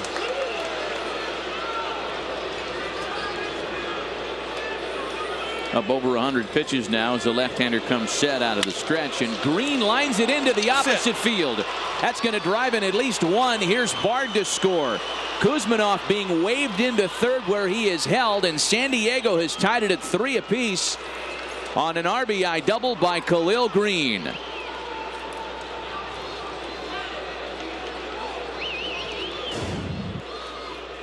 Designated hitter, number 27, Jeff Blum. I'm very surprised that Kazmir stayed away from Khalil Green. He was burying stuff inside to him. You're right. He was breaking balls down by the back foot, and then he throws something away. Boy, that's such a great point, because he struck him out twice by jamming him. Absolutely. Here's Blum now. Infield in for Tampa. Runners at second and third. A run in with 1 away. Well, he did Greeny and the Padres a big favor. You think that's an example of a young guy just trying to overthink a situation? I think so. Until you can prove to me, I'm a pitcher, until you can prove to me that you're going to catch up, make an adjustment with the way I've been getting you out, I'm going right back there. Tried to go into Jeff Blum there, and that fastball is fouled off. It's 0-2 to the San Diego DH. The only out in the inning came on the pickoff. Kazmir technically has not retired a batter here in the 6th.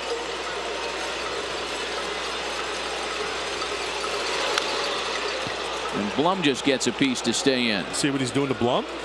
Down and in. Sliders down and in. Hard stuff in.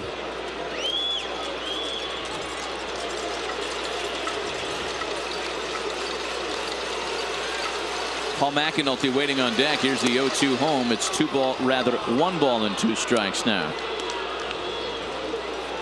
But Paul really has gotten a big vote of confidence by his manager in recent situations, starting against a tough left-hander tonight.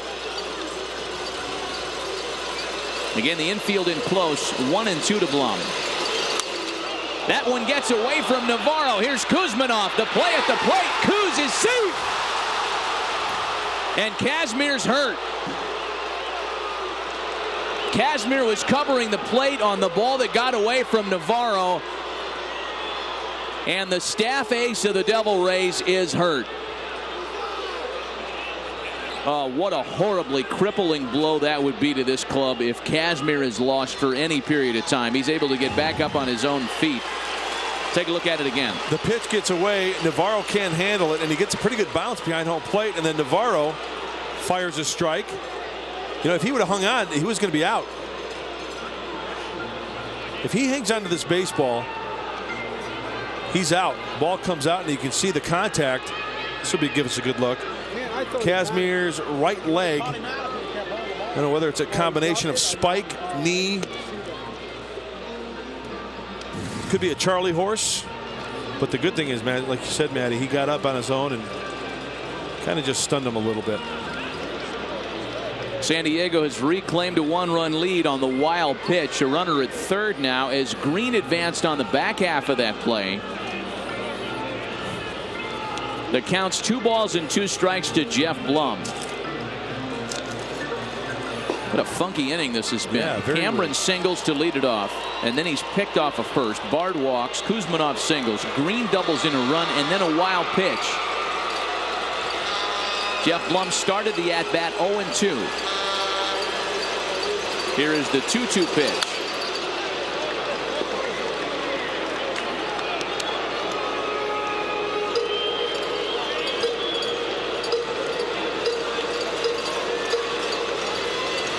Kazmir back to work quickly out of the stretch. See if they go back inside to Jeff. You know what I'm seeing here? Kazmir knew he made a mistake to Green. He's going, you know what? And I can't read minds, but here's what I'm thinking.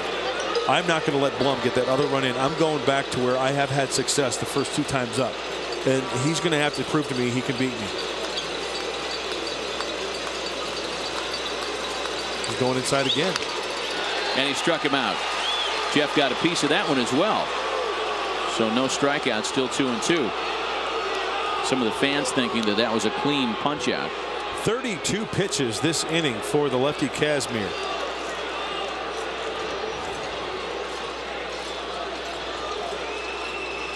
Still only 1 out, folks. And the 3rd straight long plate appearance against Kazmir. Here's the 2-2 home. Too far inside that time.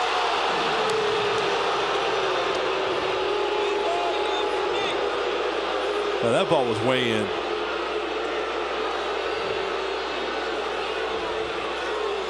Kazmir has thrown 8 or more pitches to 3 of the last 4 batters. You know what I throw him right here? Change up. Was that a changeup? It looked like a changeup to me. The first one we've seen this inning. Let's see this again. You bet. It sure moved like a changeup. I didn't see the grip coming out of his glove.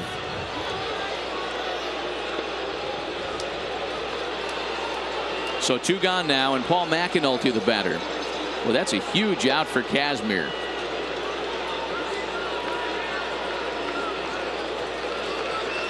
San Diego was just looking for a fly ball to bring Green in. Now P. Mac is going to have to come through with a base hit. Some combination of that or a Tampa miscue. 0-1 to McAnulty, who's 0 for 2 tonight. A season high tying 10 strikeouts for Scott Kazmir this evening. He is trailing by a run, however.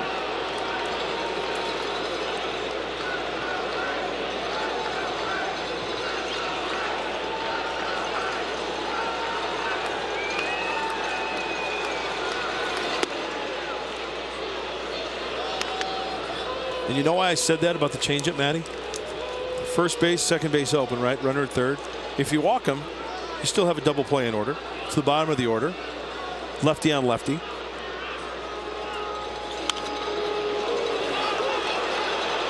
Ball and 2 strikes now to Paul McAnulty.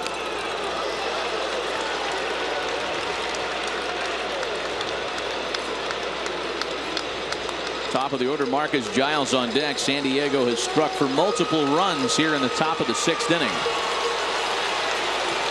The right-hander Sean Camp, who's been up in the bullpen for some time now, is hot and ready to go. I would imagine this is going to be Kazmir's final assignment this inning at least. Oh, they're making him work. I mean, he's well over 110 pitches now at 116. His season high is 117 pitches. And you got a right-handed batter on deck. The next pitch, twirled plate word will be the 39th of the inning. Here's the 1-2 to McAnulty. A swing and a miss. Got him to fish at a slider. A career high tying 11 strikeouts. Yet Scott Kazmir is likely exiting trailing by a run.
Greg Maddux has his 1-run lead restored to him. We go back to the bottom of the 6th inning. Carlos Pena leads it off. Pena, Wigginton, and Young. San Diego was the first to get on the scoreboard. They led 1-0. Tampa Bay caught them at 1 apiece. San Diego pulled ahead 2-1. Tampa Bay caught them at 2-2. Then the Devil Rays took their first and only lead of the game. It was a short-lived 3-2 advantage before San Diego posted a pair in the top of the 6th inning.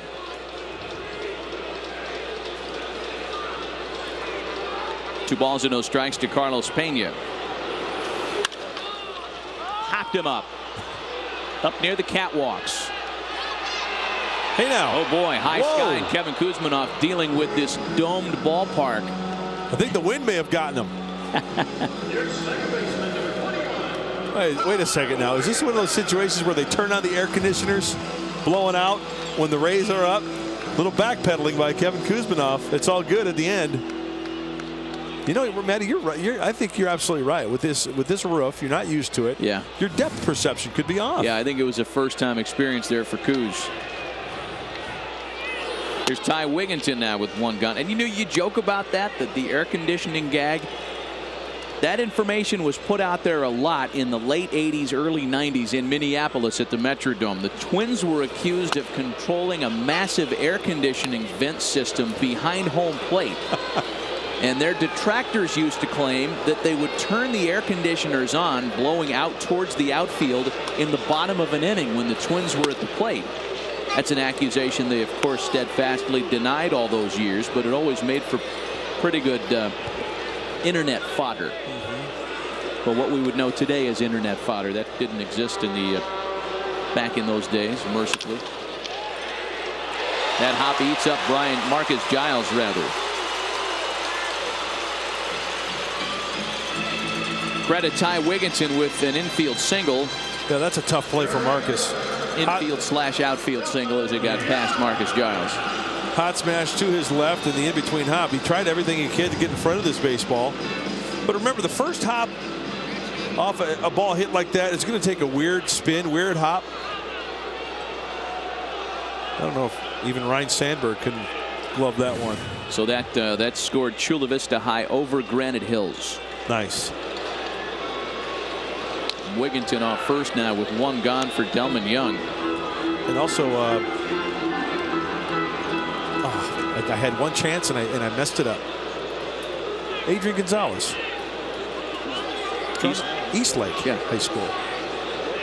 So the whole right side, San Diego. Back to Maddux. Boy, he picks a great time to get Delman Young for the first time and turns it into a double play. Greg's third 1-2-3 inning of the night. He hangs on to his one-run lead.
Padres.com or call 795-5022 for more information.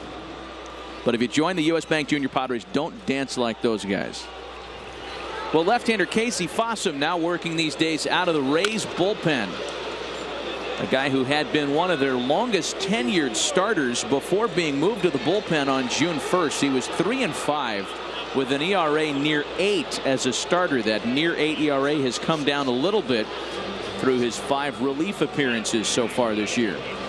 Well, Casey Fossum sporting the Louisiana Lightning Rod Guidry look. Good call. Well, the left-hander throws a fastball, a curveball, the slider, and a change. Really not overpowering. He has to spot his fastball anywhere from 88 to 91. And you notice that the D-Rays, they go back to the lefty out of the bullpen after Kazmir. Will he have the same pitching pattern, the same philosophy? Breaking balls down and in, fastballs in to the righties. Marcus Giles spins on a fastball and fouls it away. Ball and 2 strikes to Marcus. Leading off the 7th, Giles, Cruz, and Gonzalez against Casey Fossum here with San Diego up a run. Casey Fossum broke in with the Red Sox back in 2001. Spent the first 3 years of his major league career as that guy who was the swingman on the fence between AAA Pawtucket and Major League Boston. He was acquired by the Arizona Diamondbacks in the Kurt Schilling trade in 2003, and then was acquired by the Devil Rays in exchange for Jose Cruz Jr. a couple of years later. Giles puts that in play for Iwamura, a 6-time Gold Glover from the Japanese Professional League. Aki Iwamura throws out Giles, 1 away. Looks like he throws pretty well on the run. He was going towards the shortstop hole, having to square that shoulder up and fire in a strike across the mark to get Marcus Giles.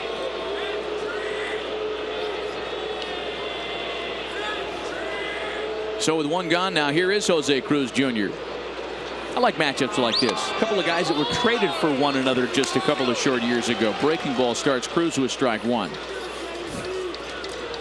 In fact, that deal went down on Super Bowl Sunday in February of 2005. How about the aphis curveball we just saw right there?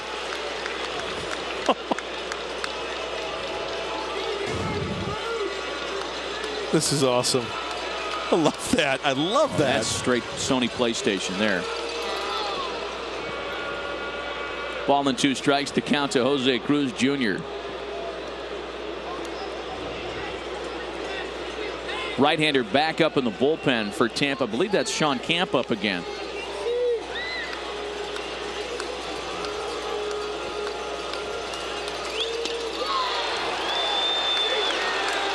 Cruz strikes out.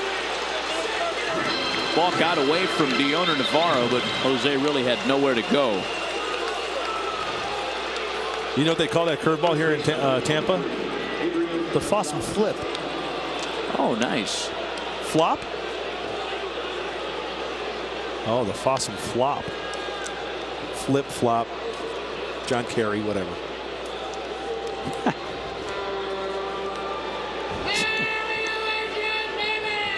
Two gone now for Adrian Gonzalez.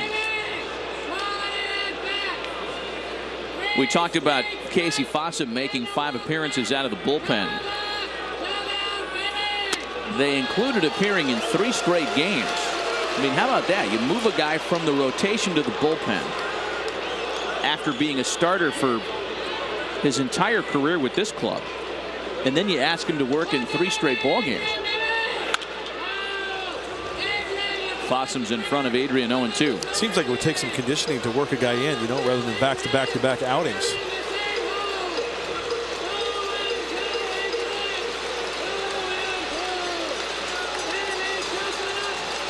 Mike Cameron waiting on deck. He has had a great day at the plate, 3 for 3. Adrian tried to hold up, but he went around. A couple of strikeouts for Casey Fossum, the converted starter. Authors a 1-2, 3/7. Get up and stretch. San Diego up a run.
balls and a strike.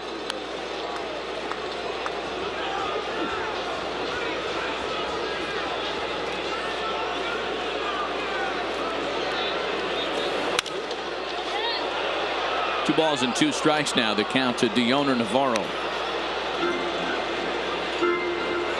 Again tomorrow, Jake Peavy for San Diego, Edwin Jackson for the Devil Rays. Jackson and Navarro, both former Dodgers. Honda Dealers pregame show starts tomorrow at 3:45. Fouled off the other way. Tampa's bullpen is busy again, and Sean Camp has finally had a chance to sit down. Right-hander Gary Glover is up.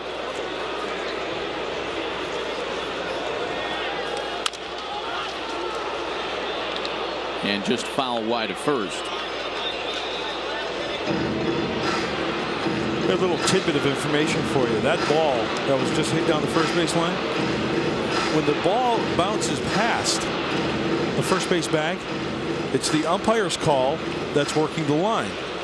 If there is a ball that is in between home plate and the first base bag, player touches it, fair, foul, it is the home plate umpire's call. Just thought I'd let you know that. Appreciate you. The swing and a miss by Navarro. One gone for Maddux to start the bottom of the 7th. State and baseball history is brought to you by the San Diego County Jeep Dealers. It was on this date 1984, the end of the 5th inning against the Angels. The White Sox scoreboard flashes, "Will you marry me?" First base coach Dave Nelson, a former Ranger and Royal as a player, walked to the stands and popped the question to his girlfriend, who was seated in the first row. Nice. We saw that happen here tonight on the big screen here at Tropicana Field in between innings. Gentleman got down on his knee and presented his girlfriend with a ring, and she said yes. That's great, Mark. Well, tied it in with the graphic that was just shown to our viewers, Matty. One away here for Elijah Dukes. Takes a strike. Part of a controversial night for the home plate umpire Phil Cuzzi tonight. He hasn't been able to please everybody at all. Greg's 1-1 is down and away. 2 balls and a strike. Maddux at around the 80 pitch mark tonight. He has been much more efficient, much more economical than Scott Kazmir.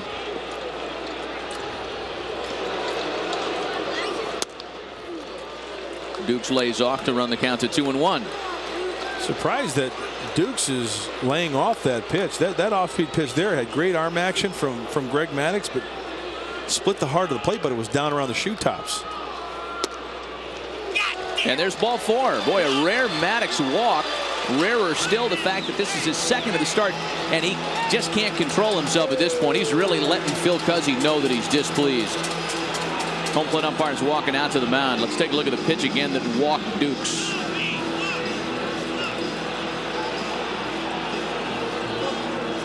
You know what I think just happened? Here's what I just think happened. This is a strike. And you know what? I think Phil Cuzzi just went out to the mound and said, he just said that was his bad. Phil Cuzzi went out to the mound and pointed to his chest to Greg Maddux and said, "I missed that one." And he walked back, because did you see Greg Maddux confront him anymore? You know what? I think you're right. That's a great call. Phil Cuzzi admitted missing that one, and we didn't hear anything from manager Bud Black either, so you just diffused the whole situation. And that's going to be it. That's all for Maddux. 80 pitches and out. And it's on that kind of controversial ball 4 call that Maddux is forced to exit. The tying run aboard with 1 away in the 7th. A pitching change brought to you by Seaside Buick Pontiac GMC. Exceeding expectations for over 40 years. Enter Clay Meredith, trying to hang on to a 1-run lead in Tampa. And we'll be right back.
6 1/3. Maddux. Oh, thank you very much, Doug.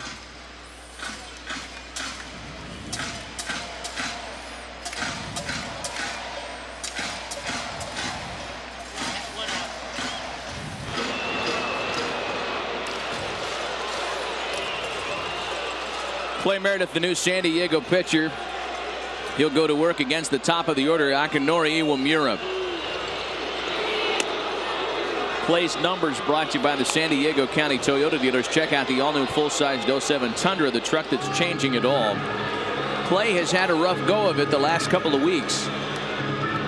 In his last 9 outings, he has given up 6 earned runs. And a swing and a miss by Iwamura. And the trouble on the homestand for Meredith in back-to-back outings, June 7th against the Dodgers, June 8th against Seattle, he gave up solo home runs. Luis Gonzalez got him on the 7th, and Raul Ibanez got him on the 8th. I think it's been a location issue with Clay Meredith, and I think advantage goes to Clay in this situation. I mean, how long has it been since some of these guys faced Clay Meredith? Maybe never. Well, in the case of Akinori Iwamura, it is a first-time outing. And there's a base hit past Giles into right. Now the go-ahead run is on base with 1 away. There are some times when things just don't work your way. Clay Meredith got his ground ball. It was hit sharply. There's no doubt about that. But it's out of the reach of one of the infielders. As good as San Diego's bullpen is and has been for most of the year, there have been some recent hiccups, and 3 straight 1-run losses will attest to that. A chance for Clay to try to hold a 1-run lead here. Brendan Harris, the batter. The right-handed hitting shortstop, is 0 for 3 tonight.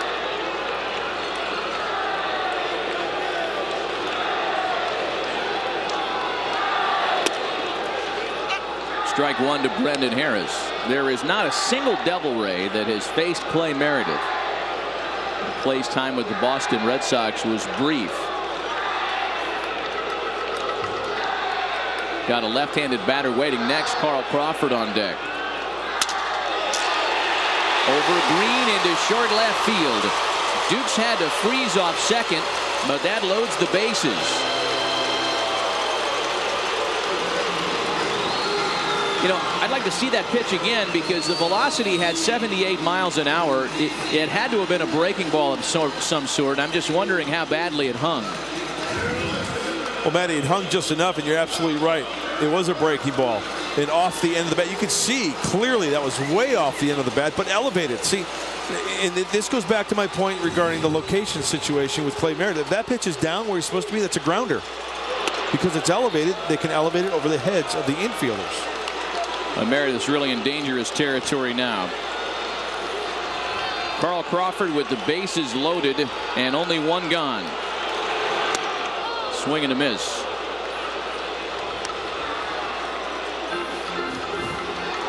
Crawford, as you would guess, for a guy with his speed, awfully tough to double up. He's hit into a total of 2 double plays this year, and he has been an absolute terror with the bases loaded. 1-2.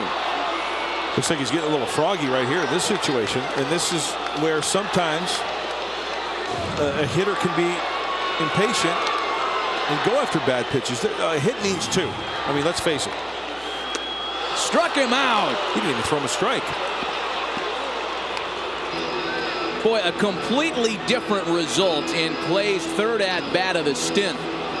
Iwamura and Harris single against him, and then Carl Crawford never looked like he had a chance against Clay Meredith. See, that's exactly the point I'm making about Clay Meredith. Those were balls. They look like strikes out of the hand, so that just goes to tell you, if he keeps the ball down, chances are guys are going to swing over the top and miss or hit it on the ground. Now it's the switch-hitting DH Greg Norton, who has been a big problem tonight. 2 for 3 with 2 runs scored. Doug Brocail is up in the bullpen behind Meredith.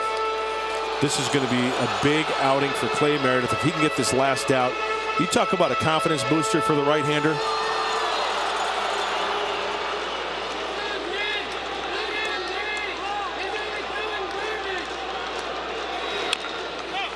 0-2 the count to Greg Norton.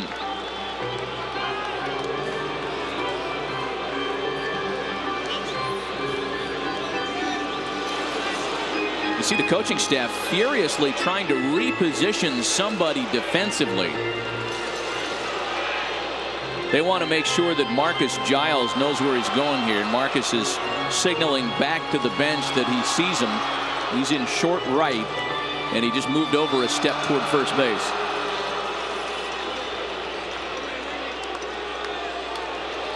The 0-2. Sharply hit foul. And you talk about not throwing a guy a strike. Plays in a position here where he does not have to throw another strike to potentially get out of this mess. Exactly. I'll never forget the advice of late great pitching coach Pat Dobson. Throw it down, Mud. Throw it to the ankles. They will swing. A one-hopper that eats up Gonzalez. It scores 2. And the Devil Rays on a bad hop single have reclaimed the lead. Boy, that's the second time tonight we've seen a ball check up like that. Not Adrian Gonzalez's fault. No. That ball took a wicked check and bounce, and it's 5-4 Diamondbacks. You know what? Take back what we said about this turf being a lot better. You don't see that twice in a game if it's a good turf. Come on now. What did I say in the pregame show? Might see some weird bounces. You did. You absolutely did. And that is one of the weirder. Come on, my goodness. And you know, even the dirt. We talked about the consistency of the dirt. They're giving him an error on that? Horrible. That is an absolutely horrible scoring decision. That's a tough error.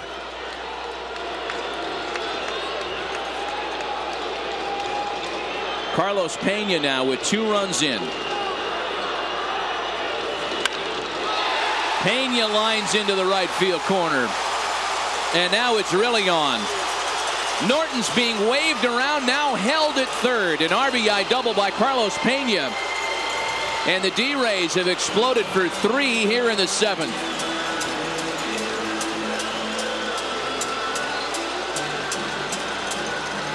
Well, Clay Meredith's problems continue as San Diego falls behind their biggest deficit of the night. Tried to go the sinker, and it was elevated in. And this is where, sure, you know, they're up by 2, but 2 bigger runs out there on second and third. This is key for Clay to get this guy here.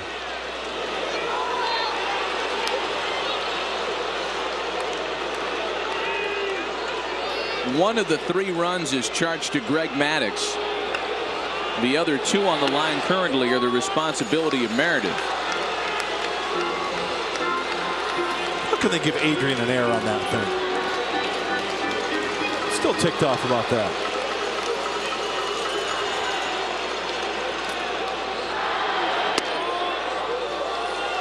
You know, it's hard to disguise the fact that Meredith's struggling.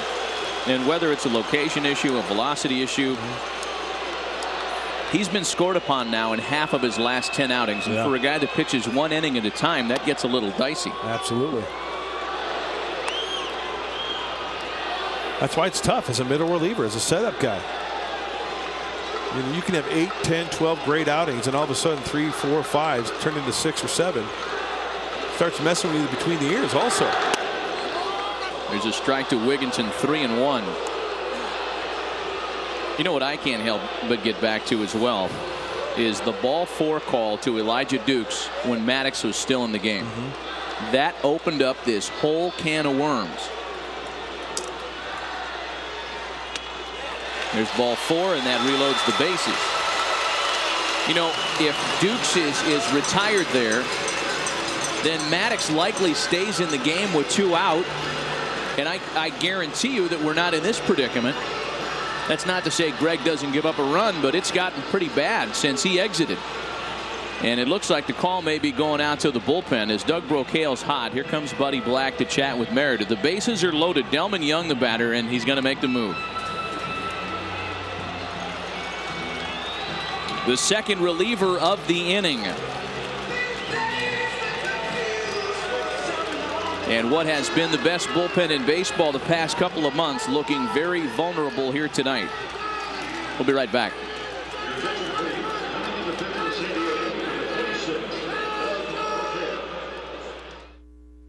Two relievers in 1 inning.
Get to what has been a very troubling bottom of the 7th inning. The Devil Rays on the board for 3 and threatening for more. Bases loaded. Delman Young, the batter. A breaking ball starts Young and makes him pop it into left center field. McAnulty and Cameron are there. McAnulty makes the catch. So one pitch from Doug Brocail, and it's cut off at a 3-run Tampa Bay inning.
It's time to vote your Padres to the 2007 All-Star Game. Log on to Padres.com and cast your votes. Help make sure your Padres are well represented in San Francisco. The All-Star Game's on July 10th. Fans can vote up to 25 times per email address. So visit Padres.com and vote today.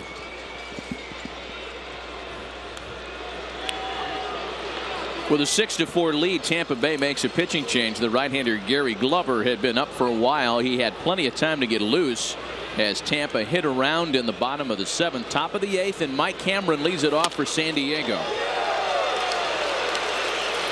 Mike goes to work against a right-handed pitcher for the first time tonight. Cameron, Bard, and Kuzmanov. This part of the order has been amazingly productive for San Diego.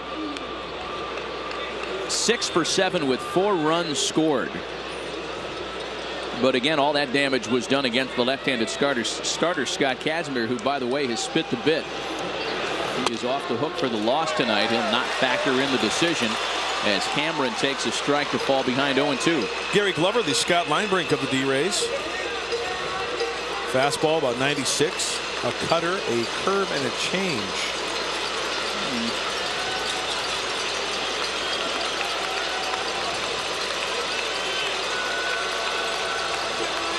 0-2 to Cameron.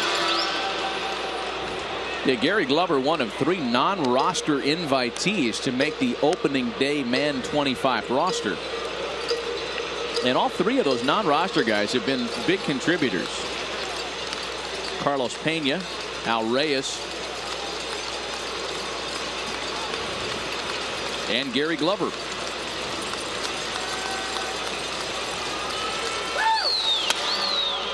You might remember Gary Glover from his seasons with the White Sox. Had some time with the Angels and the Brewers. He was not around stateside last year as he spent 2006 as a member of the Yomiuri Giants.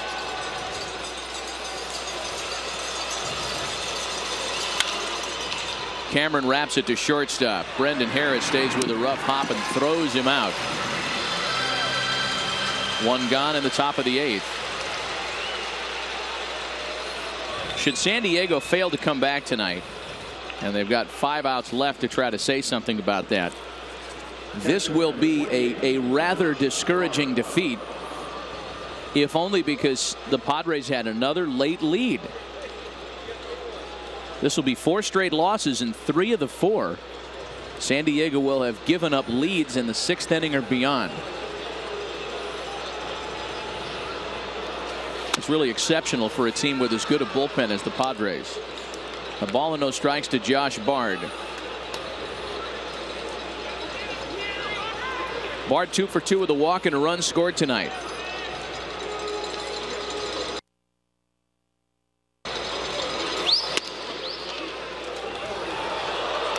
Two balls and no strikes. You know, we often talk about Major League Baseball. In any sport, it's about making adjustments. Well, there are some guys that through the course of their career, during the course of a year, hitters, pitchers, fielders, you make adjustments along the way. Yeah, you talk about those lead changes, or those lead losses, I should say. It's going to happen. How quickly can they rebound? Hopefully they can come back in this game. Well, the Padres are now 4 outs away from a season-high 4 consecutive losses as Bard's fly ball is handled by Carl Crawford. So 2 away now, and Kevin Kuzminoff will be the batter.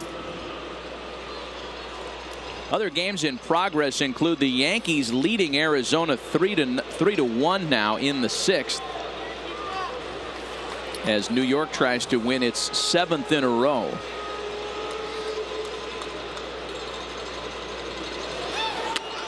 Boston leading Colorado 2-1 in the top of the 9th. Rockies batting in the 9th inning in Boston. Again later tonight, Mets and Dodgers. That one's scheduled to start in about a half an hour. Kuzminoff sends a fly ball into shallow center. Wigginton backs up on it. It's a 1-2-3-8. Gary Glover, like Casey Fossum before him, out of the Tampa bullpen. 1-2-3.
bottom half of the 8th inning. Dioner Navarro will lead things off in the 8th. The same hitter who opened the 7th. And that's the inning that stands in the way tonight for Padre fans. Tampa Bay scored 3 in the 7th. They enjoy that 2-run lead late. Navarro, Dukes, and Iwamura here against Doug Brocail, who had to relieve Clay Meredith mid-inning.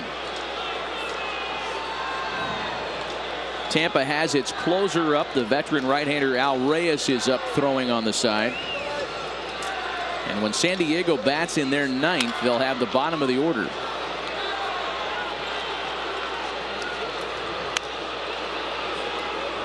These come-from-ahead losses are a little discouraging, and that's what San Diego's trying to prevent tonight.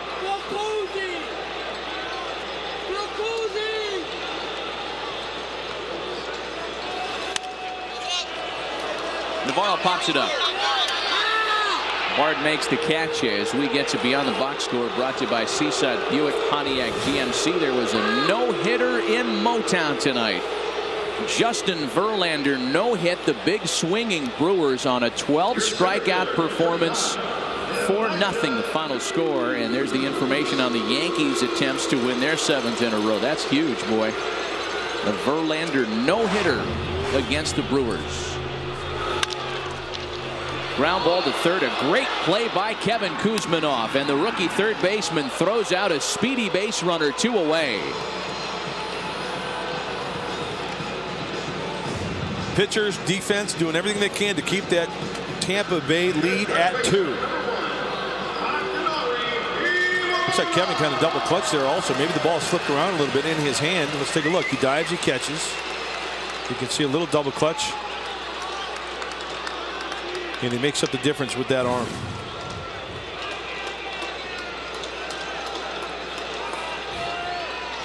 Here's Akinori Iwamura now.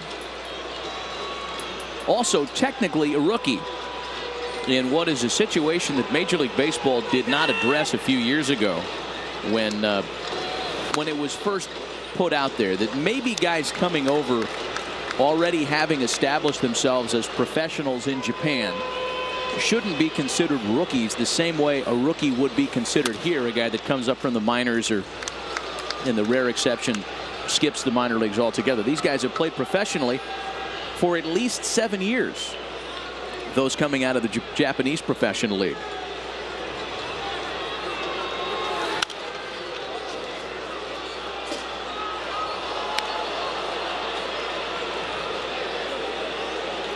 What do you say about that? I was waiting for you to ask, because last time I commented on something, you kind of gave me a hard time. Well, I'm curious what you think about this. Should these guys be considered rookies? They should be considered rookies, I think. It's their first time in American Major League Baseball. And it gets back to the old, you know, Gordie Howe, Wayne Gretzky, point totals. Was this guy trying to fish one out of the vent? I think you play 8 years, 9 years, 10 years in Japan, you come over here, you're considered a rookie. Iwamura draws ball 4, so he's aboard with 2 gone. What do you think? I don't know. I think I go back and forth on that as Brendan Harris steps in now. You know, they come here with so much more experience than the 19-year-old kid from the Dominican or the 21-year-old former 3rd rounder out of LSU.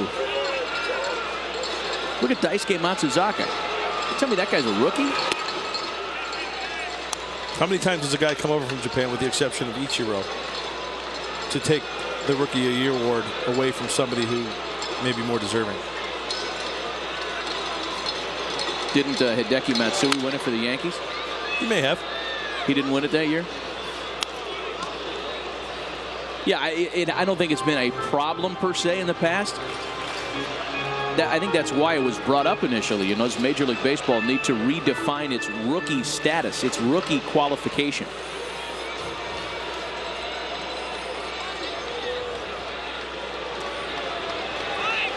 Runner goes as Harris fouls the pitch away to make it a ball and 2 strikes. That's right. Angel Baroa, the Royals, won it the year that people were talking about Godzilla winning it for the Yankees. And I think some of the votes were affected by that discussion. I really do. Because Matsui had huge numbers. He was playing in the media center of the world.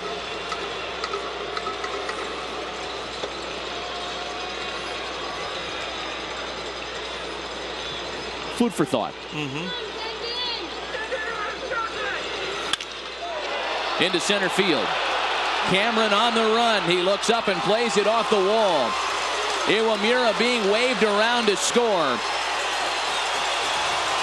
A 7th and possibly back-breaking run here in the bottom of the 8th for the Devil Rays.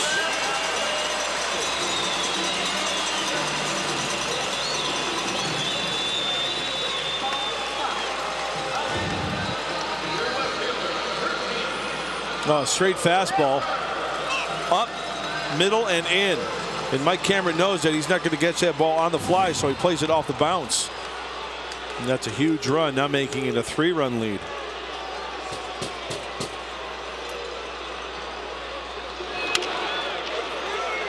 First pitch to Carl Crawford, bounce to the right side, and it gets in between Giles and Gonzalez. At the very least, they keep Harris at third. But score it as an infield single for Carl Crawford, his second base hit of the game. And the fire's still hot here in the 8th. Check out 1, 2 on the third bounce. Does that ball come up on Adrian? Kind of tough to tell there.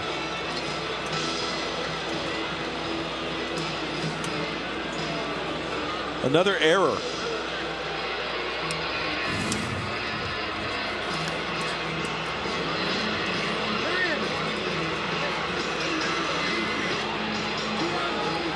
Adrian shaking his head back and forth. You know, you could make a case for both of those balls being infield singles. I very much disagree with what was the first ruling, the first error call on Gonzalez on that ridiculous skid hop. And on that ball, I'm not sure they would have gotten Crawford at the bag. Crawford's running on the first pitch to Greg Norton, swung on and missed. The stolen base for Carl Crawford, his team leading 18th of the year.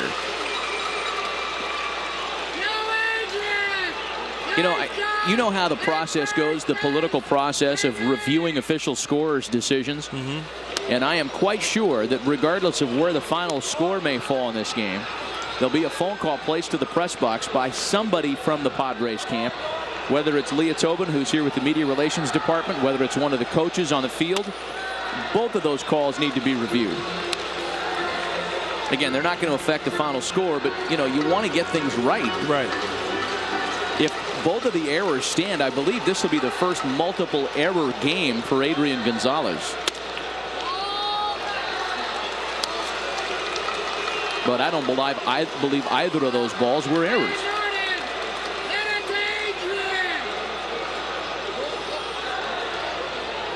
Three and one. And how many times have we seen balls hit to his right and his left? Talking about Adrian Gonzalez. Where he makes it look so easy, right? You have to take into consideration the hop. What type of hop the ball takes, right? It's kind of tough to tell on that one, but I agree with you. The one before that, it's got to be a knock. Norton swats the next pitch into the opposite field and foul. Again, should San Diego fail to come back tonight, there will be some significant pressure on Jake Peavy, who'll start tomorrow, to try to snap out of what would be a season-long 4-game slide.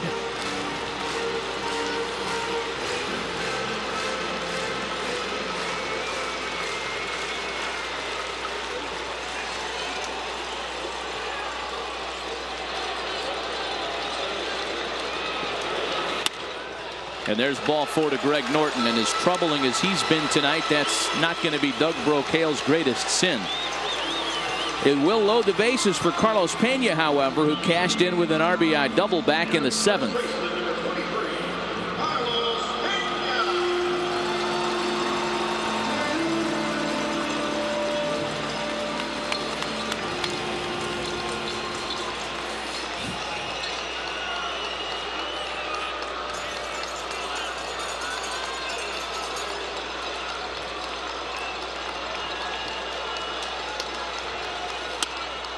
A ball and no strikes to Pena. The 2-run deficit was tough going into the 9th. 3 runs clearly tougher. 4 runs extremely difficult. Brocail trying to keep it at just 1 run here in the inning. Pena with a big fly ball to dead center field. Cameron there, and that one is gone. Carlos Pena has cashed in with a Tampa Bay grand slam. And as the great Laker announcer Chick Hearn used to say, the eggs are cool and the butter's getting hard. 11-4 Tampa Bay.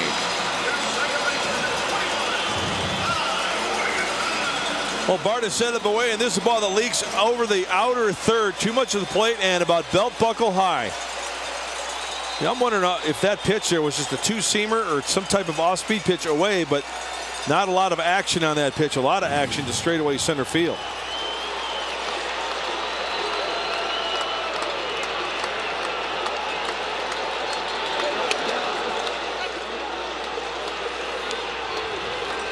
Ty Wigginton, the batter now. Tampa Bay sent 9 batters to the plate and scored 3 in the 7th. Wigginton is the 8th hitter to bat this inning. Well, look at that hop. Green makes the play and throws out Wigginton. My goodness. 5 in the Tampa 8th. We go to the 9th. 11-4.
Rays. They don't even put Grand Slam information in their media guide.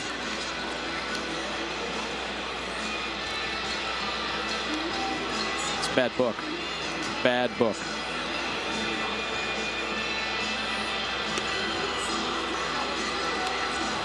Ouch, bad.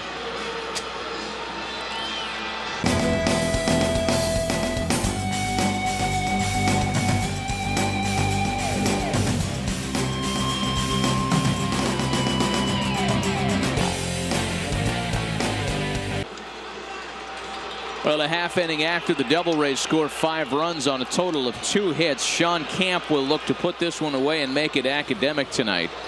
Camp this evening makes his 35th appearance of the year. Bloated ERA. Great opportunity to get him some work with the Devil Rays up by 7. Khalil Green, Jeff Blum, and Paul McAnulty here in the top of the 9th for San Diego.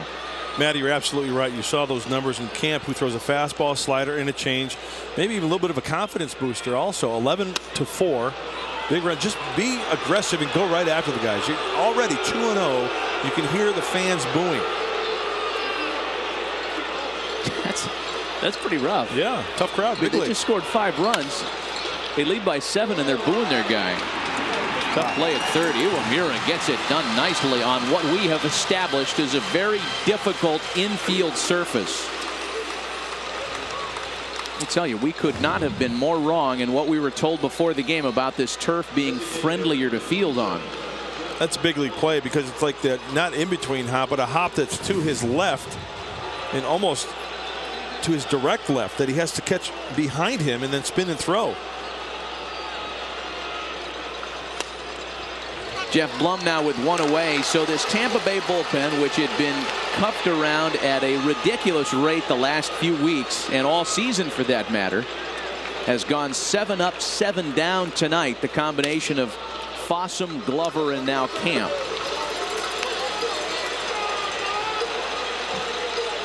We invite you to stay with us following play-by-play tonight for the Lexus post-game show. We'll give you a chance to vote on the Lexus Pursuit of Excellence Player of the Game. Unfortunately, most of your candidates are going to be Devil Rays. And a swing and a miss by Blum. There are 2 gone.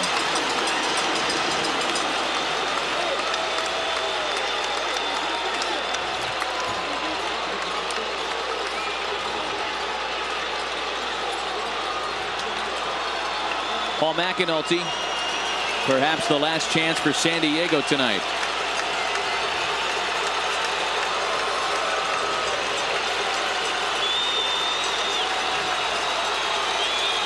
All but 2 of San Diego's 9 hits tonight have come between the 4 and 6 spots in the order. Contributions elsewhere have been few and far between.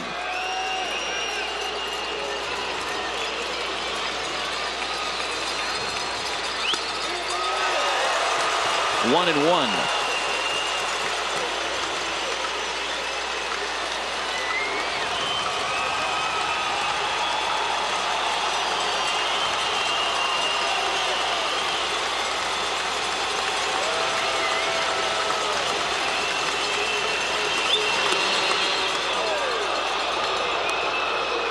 Eleven runs on 11 hits by the Devil Rays. 4 runs, 9 hits, 2 errors charged to San Diego tonight. And if you were going to look at the fielding percentages on both of these teams before the game, you'd think maybe we'd see the opposite. Tonight it's Tampa Bay. San Diego has lost his season high 4 straight thanks to interleague play and the American League. It's a big win for the Devil Rays. 11-4 Tampa, the final score at the Tropicana Field Thunderdome tonight. And Mark and I are back with a look at the final carnage right after this.